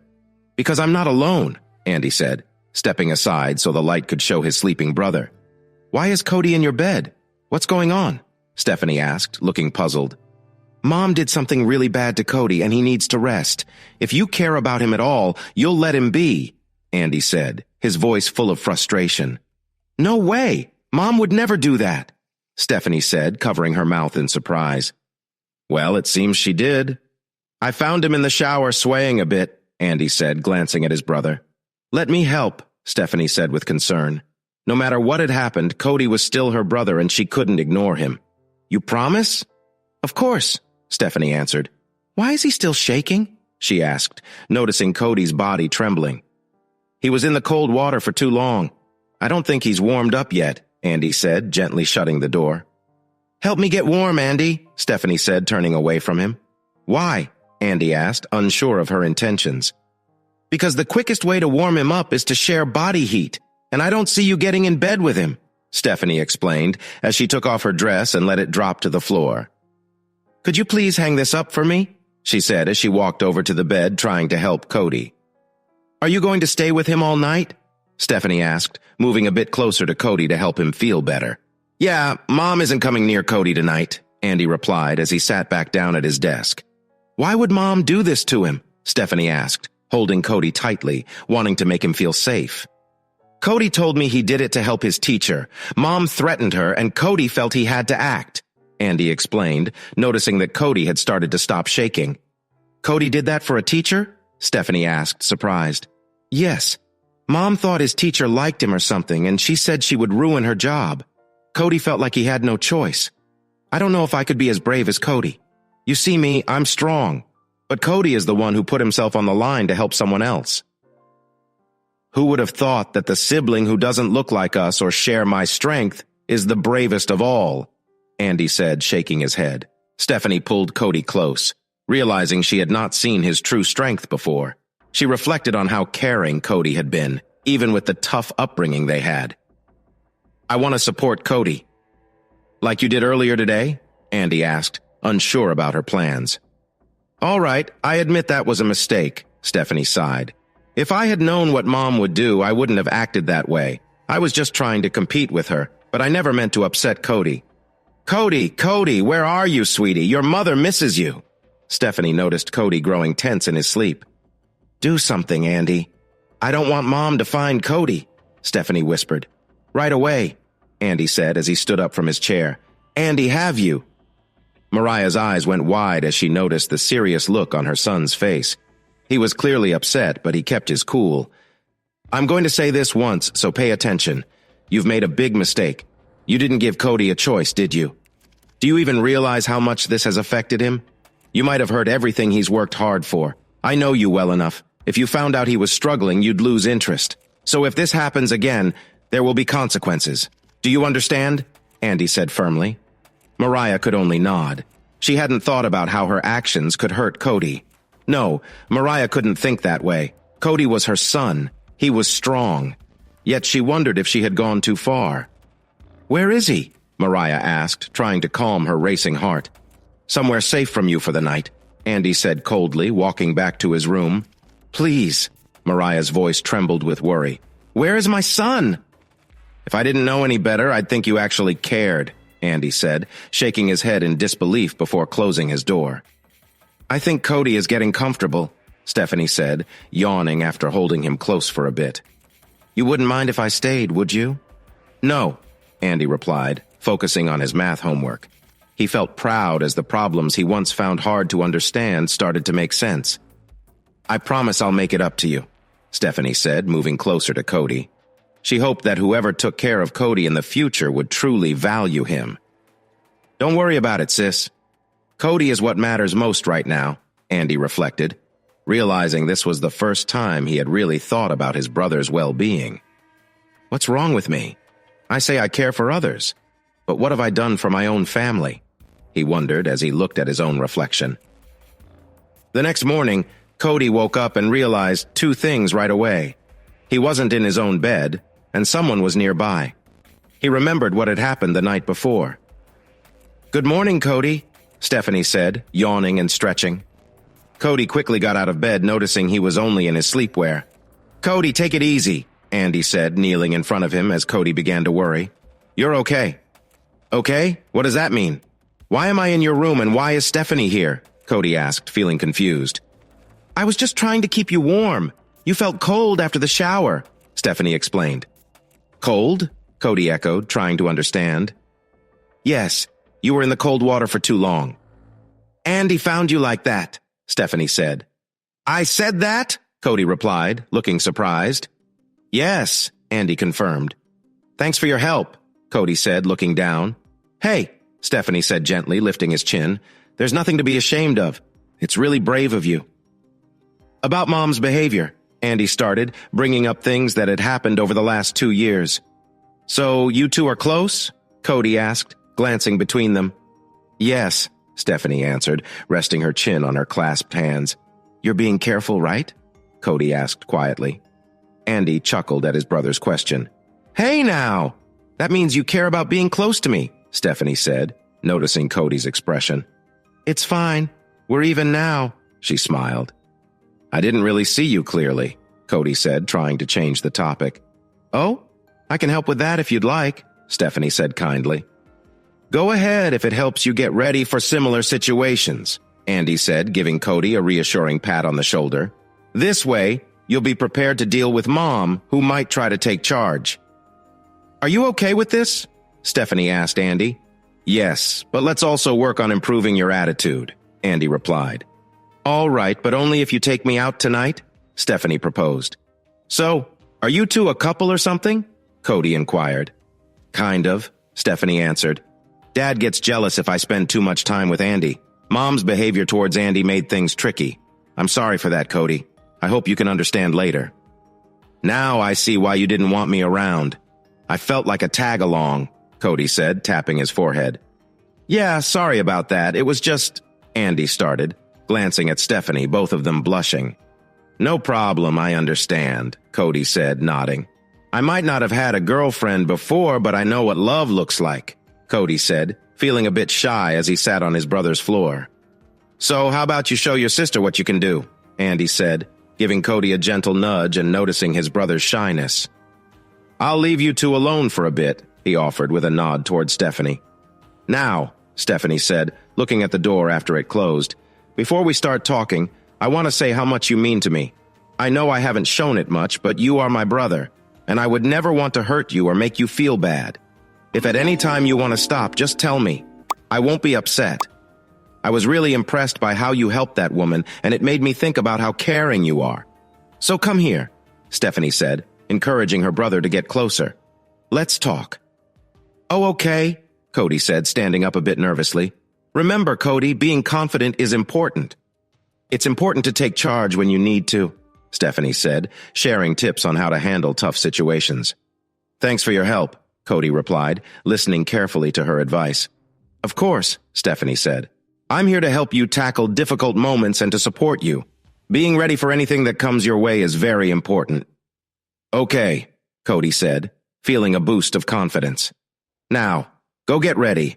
I'm going to head back to my room, Stephanie said, starting to leave. We can talk more later and we'll take it one step at a time to help you feel stronger. Understood, Cody said, quickly putting on the clothes that Andy had brought him. Also, Cody, Stephanie said as he walked toward the door, I know this might feel strange, but being prepared can really help. Andy and I are here for you. Really? That was fast. I thought you and Stephanie would take a little longer, Andy said as Cody walked out of the room. Oh, I understand, he added, realizing what was happening. Maybe it was a bit too early. A little bit, Cody agreed, but I don't want someone telling me what to do. I completely understand that. Has she always been this understanding? Cody asked, noticing how different his sister was acting. Yeah, she can surprise you sometimes. Mom can be a lot to deal with, Andy said, rubbing the back of his neck. But Mom doesn't know we've been talking about this. I see. So, do you want to talk more about this later? Also, I need to ask you something when I've had some sleep, Andy said, feeling tired. But if Mom does anything that makes you uncomfortable, just call out and I'll be there to help, okay? Okay, Cody replied, moving aside so Andy could go into his room. Cody looked around his own room, happy not to see his mother. He took a deep breath before stepping inside. He thought about his teacher and hoped she was doing well. He wanted to be ready for any future challenges and was determined to face them with confidence. Cody lay back on his bed, thinking about how things might have turned out differently if his mother hadn't come in. He was startled when he heard the door handle move. Cody? Mariah whispered as she peeked into his room, seeing him quickly move away from where he was sitting. Go away, Cody said sharply as his mother stepped inside the room. Cody, I'm sorry if I upset you. That wasn't my intention, and I regret how things went, Mariah said, trying to clear the air. You can't change what happened, Cody replied, narrowing his eyes. He wished she would leave, but he also understood that standing up for himself could be the right way to deal with the situation. Just go, he said firmly. But Cody, I want to fix things, Mariah said, reaching out to him.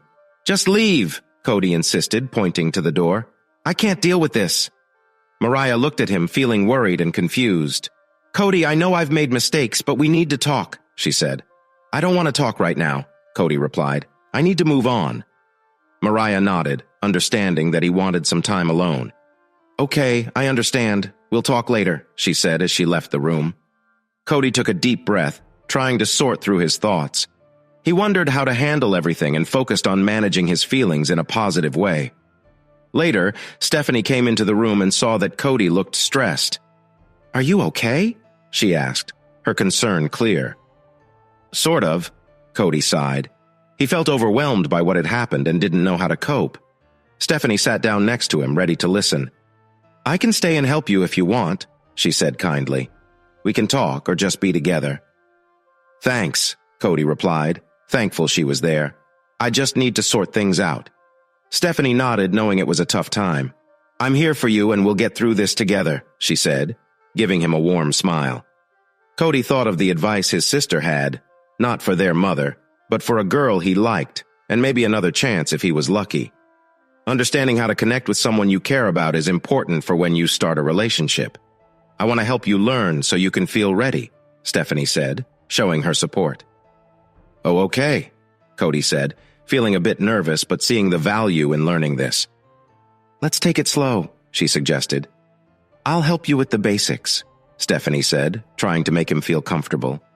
As she talked, Stephanie paid attention to how Cody felt, making sure he understood without feeling pressured. It's important to be gentle and considerate. Everyone has different experiences, so we should always be respectful and caring. Cody listened closely, concentrating on what his sister was teaching him. Thanks for helping me understand, he said, taking in the information thoughtfully. Stephanie smiled, glad that Cody was willing to learn. It's essential to talk about these things with care, and I'm here to support you however I can. Cody knew he needed to concentrate on his practice, but he also wanted to honor Stephanie's request. She wanted to help him learn about relationships and respect. Knowing how to connect with someone is important for a good relationship, Stephanie said, trying to help him feel better. Okay, Cody replied, ready to listen. Stephanie continued giving advice kindly. It's really important to be careful and respectful to both yourself and the other person. 2 weeks later, Cody was getting ready for the day, After a quick shower and breakfast, he grabbed his violin and went to his shed to practice. As he started, he enjoyed the stillness and focus that came with making music. Just before noon, Andy knocked on the shed door. Cody looked up, surprised but happy to see his brother. "Cody, can I come in?" Andy asked. "Sure, you can come in," Cody said, turning down the radio. "What's going on?" Andy shared, "Tonight is mine and Stephanie's anniversary, and I want to do something special for her. I was hoping you could play some music. I've spent most of my money on the reservation." "Oh, I understand," Cody replied, seeing the issue. "I can help you. Do you have any songs in mind?" Andy shook his head. "Not really, but I know you play well." Cody looked through his music books and handed one to Andy. "Here, you can pick from these. I know all the songs in this book." "Wow, you know all these?" Andy said, impressed. "Yep. Pick a few and I'll play them for you," Cody said.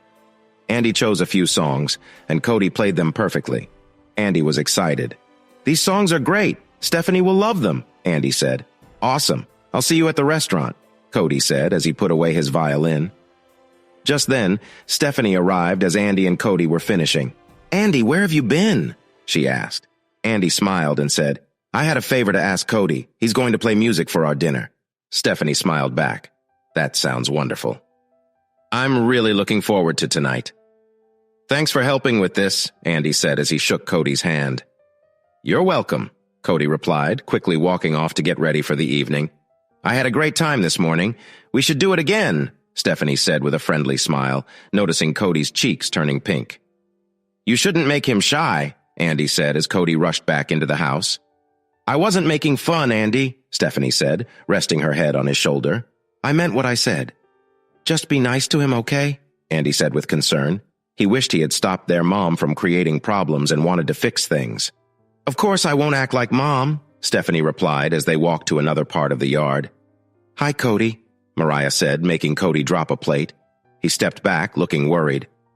"Cody, don't be upset. I'll leave," she said, stepping out of the room. She leaned against the wall, feeling sad about her son's reaction. She hadn't meant to scare him, and she felt bad about what she did. "Wow!" Cody exclaimed as he looked at the broken plate. He wished he could be more relaxed around his mother, but it was hard to stay calm.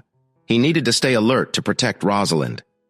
"Cody?" Mariah called from the door where the cleaning supplies were kept. "I'm really sorry for how I made you feel. I don't know why I acted like that. I hope I haven't hurt you in any lasting way," she said, her voice a bit shaky. "I get it if you can't forgive me right now, but I hope that one day you will." Cody stood at the counter, thinking about his mother's words. He wondered how he could turn this situation to his advantage. He needed to figure out how to deal with it since it was new and tough for him. He took a deep breath before finishing his lunch and getting ready for his private gig. "Cody, are you ready?" Andy asked, peeking into his brother's room. Cody was fixing his bow tie. "Yep, just about done," Cody said while he buttoned his jacket. "Awesome. Steph is in the shower and Greg is ready to take you to the restaurant," Andy said as Cody picked up his violin case. "Thanks for helping out tonight." "No problem. It's nice to have somewhere to go," Cody replied as he got ready to leave. "They know I'm coming and what to expect, right?" he asked softly, worried his mother might hear. "Cody, can we talk for a second?" Mariah called from behind them. She looked a bit messy, with red, swollen eyes from crying. Andy gave Cody a reassuring pat on the shoulder. Mariah surprised them both with what she did next. "I know I have made mistakes," Mariah said, kneeling in front of Cody. "I want to improve. I want to be someone you can count on. I'll accept any punishment you think is fair." "I need some money for dinner," Cody said, testing the waters. "Sure," Mariah replied, pulling out a $20 bill from her robe and handing it to him. "Be careful and take care," she said, her eyes glistening with tears. "Wow, was that really Mom?" Andy said in shock as they stood outside the front door. "She must really want to fix things." "Yeah," Cody said, feeling uncertain about it all. "You should head out now.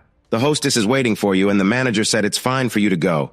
He'll show you where to wait until we arrive," Andy said, hoping that Mariah meant what she said. If she didn't, there could be trouble. He let his brother down once. Andy didn't want to do that again. "Okay," Cody said with a quick nod before hurrying down the steps.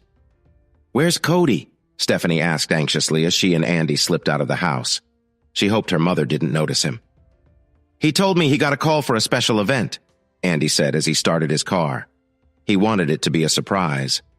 Oh, that's nice. I'm glad he's away from that house, Stephanie said as they drove into the city. Andy, you didn't tell me we were going to 11 Madison Park.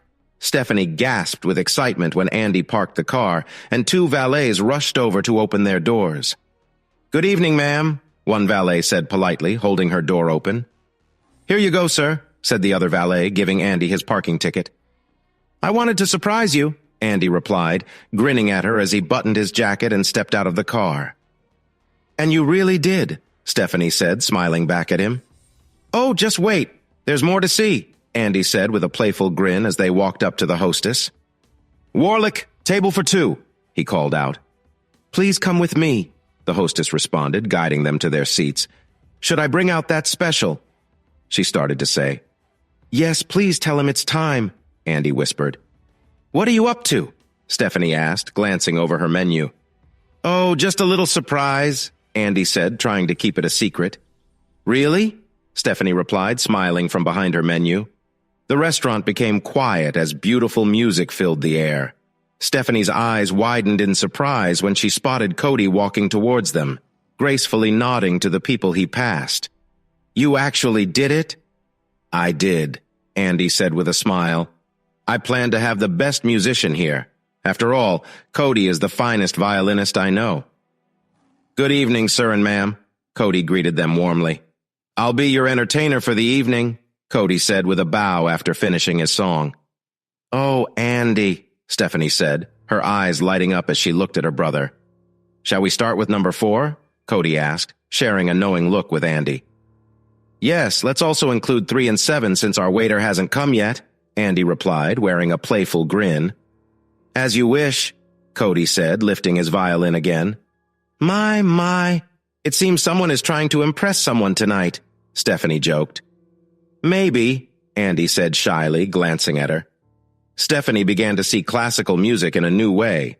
Cody's music touched her heart, and the candlelit dinner Andy had set up made everything feel special. While she wanted to show her little brother how much she cared, tonight was really about her and Andy. Sir, I must say thank you for playing for us tonight. It was beautiful, she said. I want to enjoy the last moments of this lovely evening with my caring boyfriend, Stephanie said, looking up at Cody. Thanks for coming out here on such short notice, Andy said, standing up and shaking Cody's hand like they were just friends. Are you going to be okay getting home? He asked. Yeah, I'll have Greg come and pick me up, Cody replied quietly. Before you leave, why not grab something to eat? Andy suggested, worried about how thin his brother looked. Okay, Cody nodded. Thank you for giving me a job. Enjoy the rest of your night, he added, bowing a bit and playing along with his role. I will, Stephanie said, smiling at Cody as he walked through the restaurant. The customers started clapping, and as she went back to her food, she looked up and saw Cody talking to some people before he left the restaurant. Wait! A voice called out as Cody reached the street corner. Yes? Is something wrong? Cody replied, turning to see the hostess rushing toward him. My manager wants to talk to you. Can you come back inside for a moment? She said, pointing back to the restaurant. Did I do something wrong? Cody asked as they walked together. Oh no, not at all, she said with a smile as she opened the door. Boss, I was able to catch him, she said to her manager at the front. Great. I was really impressed by your music. We have a band that plays here sometimes, but I'd like to hire you for a private party next Saturday night for about 3 hours. You'll earn $300. Can you really play for that long? Yes, I can, but I will need to take short breaks to rest my fingers every hour. Also, what kind of songs do you want me to play for the event? Cody asked, feeling excited about his first paid performance. Can you mix some happy songs, some slower ones, and a few pieces like the ones you played here tonight? The manager replied. Sure, that sounds good to me, Cody said. Great, the manager said, giving Cody a friendly pat on the shoulder. Make sure to arrive by 7:50 next Saturday so we have enough time to set up for your performance, he instructed. Have a wonderful evening and be safe on your way home. I will, thank you again, Cody said, waving as he left the restaurant. As he walked a few blocks away, he suddenly heard someone call out, Cody, Cody! He paused and looked around. "Cody!" He saw a hand waving in the crowd. "Megan!" Cody called out, smiling as she came closer. "What a nice surprise to see you in the city and looking so sharp," Megan said, her eyes shining with excitement. "You look great too," she added with a friendly grin. "So what brings you here in that outfit?" "I had a special performance," Cody replied, rubbing the back of his neck and feeling a bit shy under her gaze. "I understand," Megan said, moving in a bit nearer. "So you haven't eaten yet?" "No, I was just about to look for a place to eat." "Perfect. I know a fantastic ramen shop just around the corner," Megan said, linking her arm with his. "Would you like to come with me?" Yeah, Cody replied, a bit surprised. "Great choice," Megan said with a smile. "Come on, let this nice lady show you a new place to eat," she said happily. "Try the beef ramen. It's really good," Megan said as they sat at the counter. She put her hand on his leg. "Okay," Cody replied, feeling a little nervous. "I promise, Cody," Megan said. "After tonight we'll know each other better, and it'll be a night to remember." Cody nodded, and they enjoyed their meal in a calm and friendly setting. "So where do you live?" Megan asked, her eyes widening when Cody shared his address. She didn't realize his family was so well off. It made her like him even more because he never acted stuck up. She was excited to see his house. "Oh, wow," Megan said, amazed as they drove into the large driveway of Cody's home. "Yeah, everyone is surprised when they first see it," Cody replied, thinking about how his mom would feel. "You are going to show me inside, right?" Megan asked, leaning forward in her seat. Cody paused for a moment. "Cody?" Mariah called as she hurried down the stairs. "I didn't expect ye—" She stopped when she saw Megan. "Cody, who is this?" she asked, trying to sound calm. "Hi, I'm Megan. I'm a friend of your son," Megan said kindly, looking at him. "I see," Mariah replied, studying the scene carefully. "Cody, can we talk for a minute?" Mariah asked, pointing to the kitchen. "I'll wait here," Megan said softly. "Just don't take too long." "Are you going to spend time with that woman?" Mariah whispered as Cody walked into the kitchen. "Yeah, why?" Cody replied, trying to sound calm. "Okay," Mariah sighed. "Then you need to remember the rules we talked about. I want you to be safe. Please promise me you'll look after yourself." "Okay," Cody said, feeling a little puzzled by his mother's feelings. "Just remember, you mean so much to me," Mariah said, reaching out gently. "You are talented and strong. I just want you to be happy." "It was not a good choice for me to do that. If this is what you need, then go and make that woman happy. Don't worry about your dad, brother, and sister. I'll make sure you won't be bothered," Mariah said, gently touching his face. "Now go." "You don't want to keep her waiting," she said, turning away to hide the tears in her eyes. "Is everything okay?" Megan asked as Cody hurried toward the stairs. "I honestly don't know," Cody replied, glancing back at the kitchen. "Come on, show me your room," Megan said with a smile, taking his hand. "Wow, I thought it would be messy in here," she exclaimed as she stepped inside and saw how neat it was. "You're a bit of a tidy person, aren't you?" Megan noticed how organized everything was. "A little, but having someone to help keeps things clean," Cody said, trying to hide his shyness. "Wow, this place is big," Megan said, looking around with admiration. "Do you see anything you like?" she asked playfully. "Not really," Cody replied, though it was clear he was a bit distracted. Megan didn't need to know about Cody's family problems or what happened earlier. "Cody, have you ever been in a relationship before?" Megan asked lightly as she walked closer to him. No, Cody replied, steering clear of his past. "Do you want to spend some time together?" Megan asked, placing her hand softly on his shoulder. Before Cody could answer, his father, Daniel, came into the room looking surprised. "Sorry, have you seen your sister?" Daniel asked, trying to stay calm. "No," Cody said, trying to block his father's view. "If you see her, please tell her I need to talk to her," Daniel said, and then rushed out the door. He quickly headed downstairs to find Mariah. Cody sighed, feeling frustrated by the interruption. "Oh my, it seems we've made things interesting for your parents," Megan said with a little laugh. "Let's see if we can give them something else to think about," she said, taking Cody's hand and guiding him towards his bed. Megan felt a strong desire to be close to him and wanted to share a special moment together. She longed to feel their bond grow stronger. I'm going to, Megan said, her voice filled with excitement as she tried to connect with him. I've wanted to do this for a long time, Megan said softly, gazing at him. Are you prepared? She asked, looking out for their safety. Yes, Cody answered, a little nervous. You're so sweet, Megan said with a smile, lightly touching his cheek. She found it funny how quickly he relaxed as they continued to talk. Cody, she whispered, leaning in closer. Let's enjoy this time together. The next morning, Cody awoke to the soft light of dawn coming through the window. He looked down and saw Megan peacefully asleep on his chest, and he felt comforted by her presence. He quietly got out of bed, trying not to wake her from her peaceful sleep. Good morning, Megan said, stretching as she woke up. Good morning, Cody replied, turning in his chair and feeling a bit shy when she gave him a playful smile.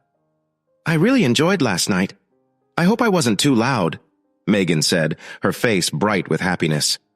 What were you doing that made you get up? It must be important, she added, looking at him as the morning sun lit up her face.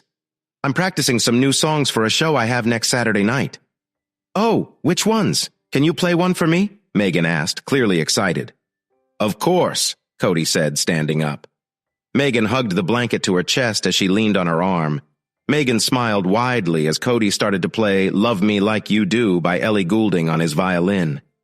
She was amazed that such a beautiful song could be played on a violin, and she silently sang the words as she swayed with the music.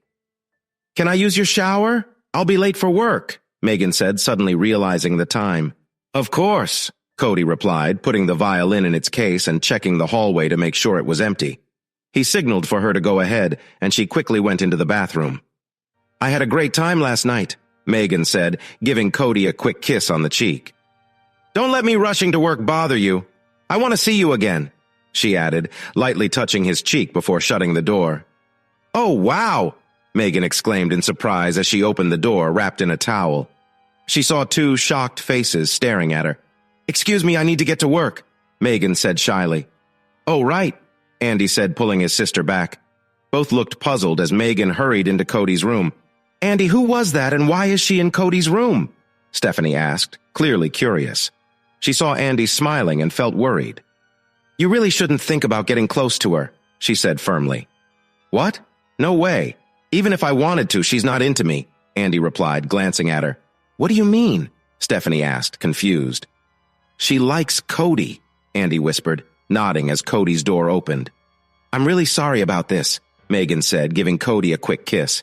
Next time, I'll take you to my place and cook you breakfast to make up for it, she added, clearly enjoying his company. Hey, it's all good, Cody said, trying to stay relaxed as he saw his siblings. You have my number, just text me, Megan said with a smile before leaving quickly. Dude, Andy exclaimed as he entered Cody's room. When I gave you that cash, I had no idea you'd be involved with Megan. Was she nice? He asked with interest. Andy, out, Cody replied. Now, Stephanie said, crossing her arms. Why? Andy asked, looking puzzled by her reaction. Yeah, she was nice, Cody said, casually making his bed. Hey, remember how you said you would help me with some fitness? Yeah, Andy replied, raising an eyebrow. Could you help me get in better shape? Cody asked, adjusting his pillows. Sure, we can start, Andy began, but was cut off by the serious looks from Stephanie and their mom at the door. Andy, leave, Mariah and Stephanie said together. Now, they added firmly. After lunch, okay? Andy said as his sister and mom guided him out. Cody, why was that woman here? Mariah asked, her face showing concern. Why did you have to bring her here? Stephanie said, sounding frustrated. I wanted to spend more time with you. She gave me a ride home, sis, and what does it matter who I hang out with? Cody replied, feeling a little defensive. Do you really want me like that? Cody asked, looking at his sister with doubt. But Cody, I do. Mariah rushed to him. I know you want to try new things, and I know what happened was hard. I want to make up for it, she said, revealing her true feelings. I realize I affected you, and I want to provide something good in return. She handed him a pair of fluffy cuffs. I don't like feeling trapped, so this is my way of saying I'm sorry. I know it can't change what happened, but maybe it will help. Well, I might not want things to change between us like that, but I care about you, Stephanie said shyly. So I'm going to help you get past that experience, she added, trying to be kind. Wait! Stephanie dashed out of the room and came back with a damp cloth. I don't want any reminders of what happened before, she said, crinkling her nose. Just hold on. You both think I'm going to get involved in this. That's not going to happen, Cody said firmly, standing his ground. Cody, please, Mariah begged, looking up at him. Let me fix this, she said, trying to make things better. Look, Stephanie said, putting her arm on Cody's shoulder and pointing at their mother. Mom is usually hard to deal with, but she's trying to make it better. Hey, I'm right here, Mariah said, feeling a bit hurt. I know she has hurt you, Stephanie said softly, and while that will always be there, I want to help you. We can work to make things better, and using the handcuffs can be a way to compromise, she encouraged. Take it out, Cody said firmly, wanting to get to the point. Sure, Mariah replied with determination, eager to help. Mom, do you want to talk about this? Stephanie asked, noticing her mother's reaction. Wow, Mariah said, focusing on what was happening and trying to grasp all the feelings involved. I've been looking for a way to fix this, she said, wanting to mend things with Cody. All right, let's think about what we really need to discuss, Cody said, trying to keep everything simple and clear. You need to learn to share, Cody said gently, his hand on Stephanie's shoulder. He aimed to stay calm and understanding. Yes, Cody, Mariah said, trying to wrap her mind around the situation and eager to understand what was going on. She wanted to resolve the issue and find a way to move forward. Her eyes showed a deep need as she looked at Cody. Mariah spoke quickly. Cody, I want to fix things. I know I made a mistake before, and I want to say I'm sorry. She reached out to offer a sign of peace, hoping to show her wish to make up for what she had done. Cody, please sit down, he said, trying to stay calm. He was thinking about all the feelings and responsibilities of the moment. Cody, Stephanie said softly as she walked closer. You'll help me too, right? Then I guess you need to join Mom, right? Cody asked, raising an eyebrow. Maybe use those, Stephanie suggested to help manage the situation. Cody, it's ready, Mariah said, looking up at her son. She was trying to show how willing she was to make things right. All I ask is that you be kind. It's been a long time since I felt close to you, she said, standing up and looking for a connection. You may, Cody replied, nodding a little. Mariah felt a wave of relief as her son showed her some kindness. She appreciated this moment they were sharing. Let's focus on what we need to talk about, Cody said, trying to stay calm.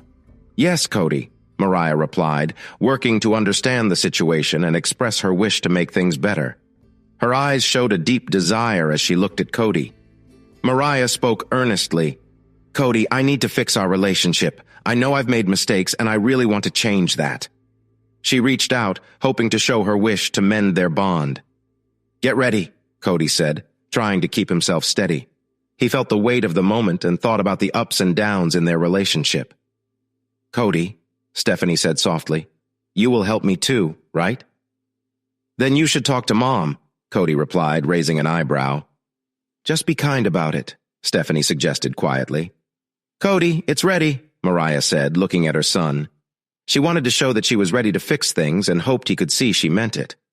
All I ask is that you be understanding. It's been a long time since we had this close of a bond, she said, standing up and reaching out for a fresh start. You can, Cody agreed. Mariah felt a wave of relief as her son showed her kindness and understanding. She felt glad about the time they spent connecting again. Let's work on fixing this, Cody said, trying to stay calm. Yes, Cody, Mariah replied, wanting to make things better. I really want to talk about this. And I really want you to, Cody said sincerely. I've been looking forward to this since I started your class, he added, watching her closely. Is that so? Rosalind replied with interest. If we had a chance before, would you have taken it? Of course, Cody nodded.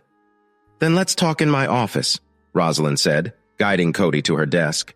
She cleared away some items to make room, clearly focused on their conversation. Let me explain everything first, Rosalind said, showing that she really wanted to sort out their issues.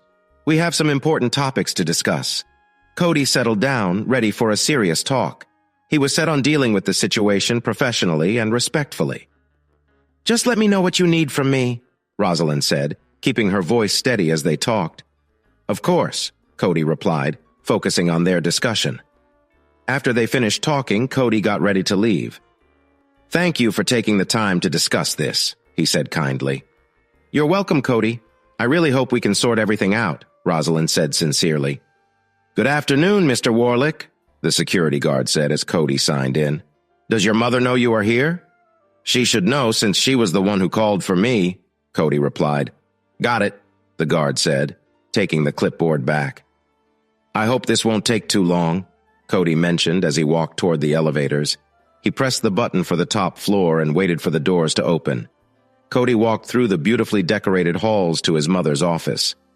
"My, you've grown a lot," said his mother's secretary kindly as Cody came closer. "Yes, it's been a while since I was last here," Cody replied with a smile. "Is she alone?" he asked, pointing at the office door. "Just a moment," the secretary said, checking with Mariah. "You can go in now," she told Cody. "Thank you," Cody said, stepping into the office where Mariah was waiting. "Patty, please don't let anyone interrupt us for the next hour. My son and I need to talk," Mariah said into the phone as Cody closed the door. "Cody, let's sit over there," she suggested, pointing to the cozy area with her leather couch and 2 chairs. She took off her jacket and placed it on her chair. "Okay," Cody sighed, wishing she would just tell him why he was there. He sat on the edge of the couch, watching his mother as she walked over to him.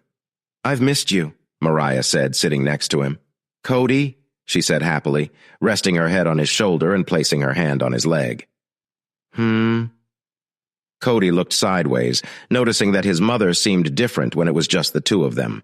"Since you're almost finished with school and graduation is coming soon, that piece of paper isn't what matters to me," Mariah said, lightly touching his ear. "Okay, but what does that mean for me?" "I'm getting to it. Let me finish," Mariah said with a playful smile. "I've been thinking that since you're nearly done with school, you could work with me this summer. I want to show you how to run my company." "Why?" he asked.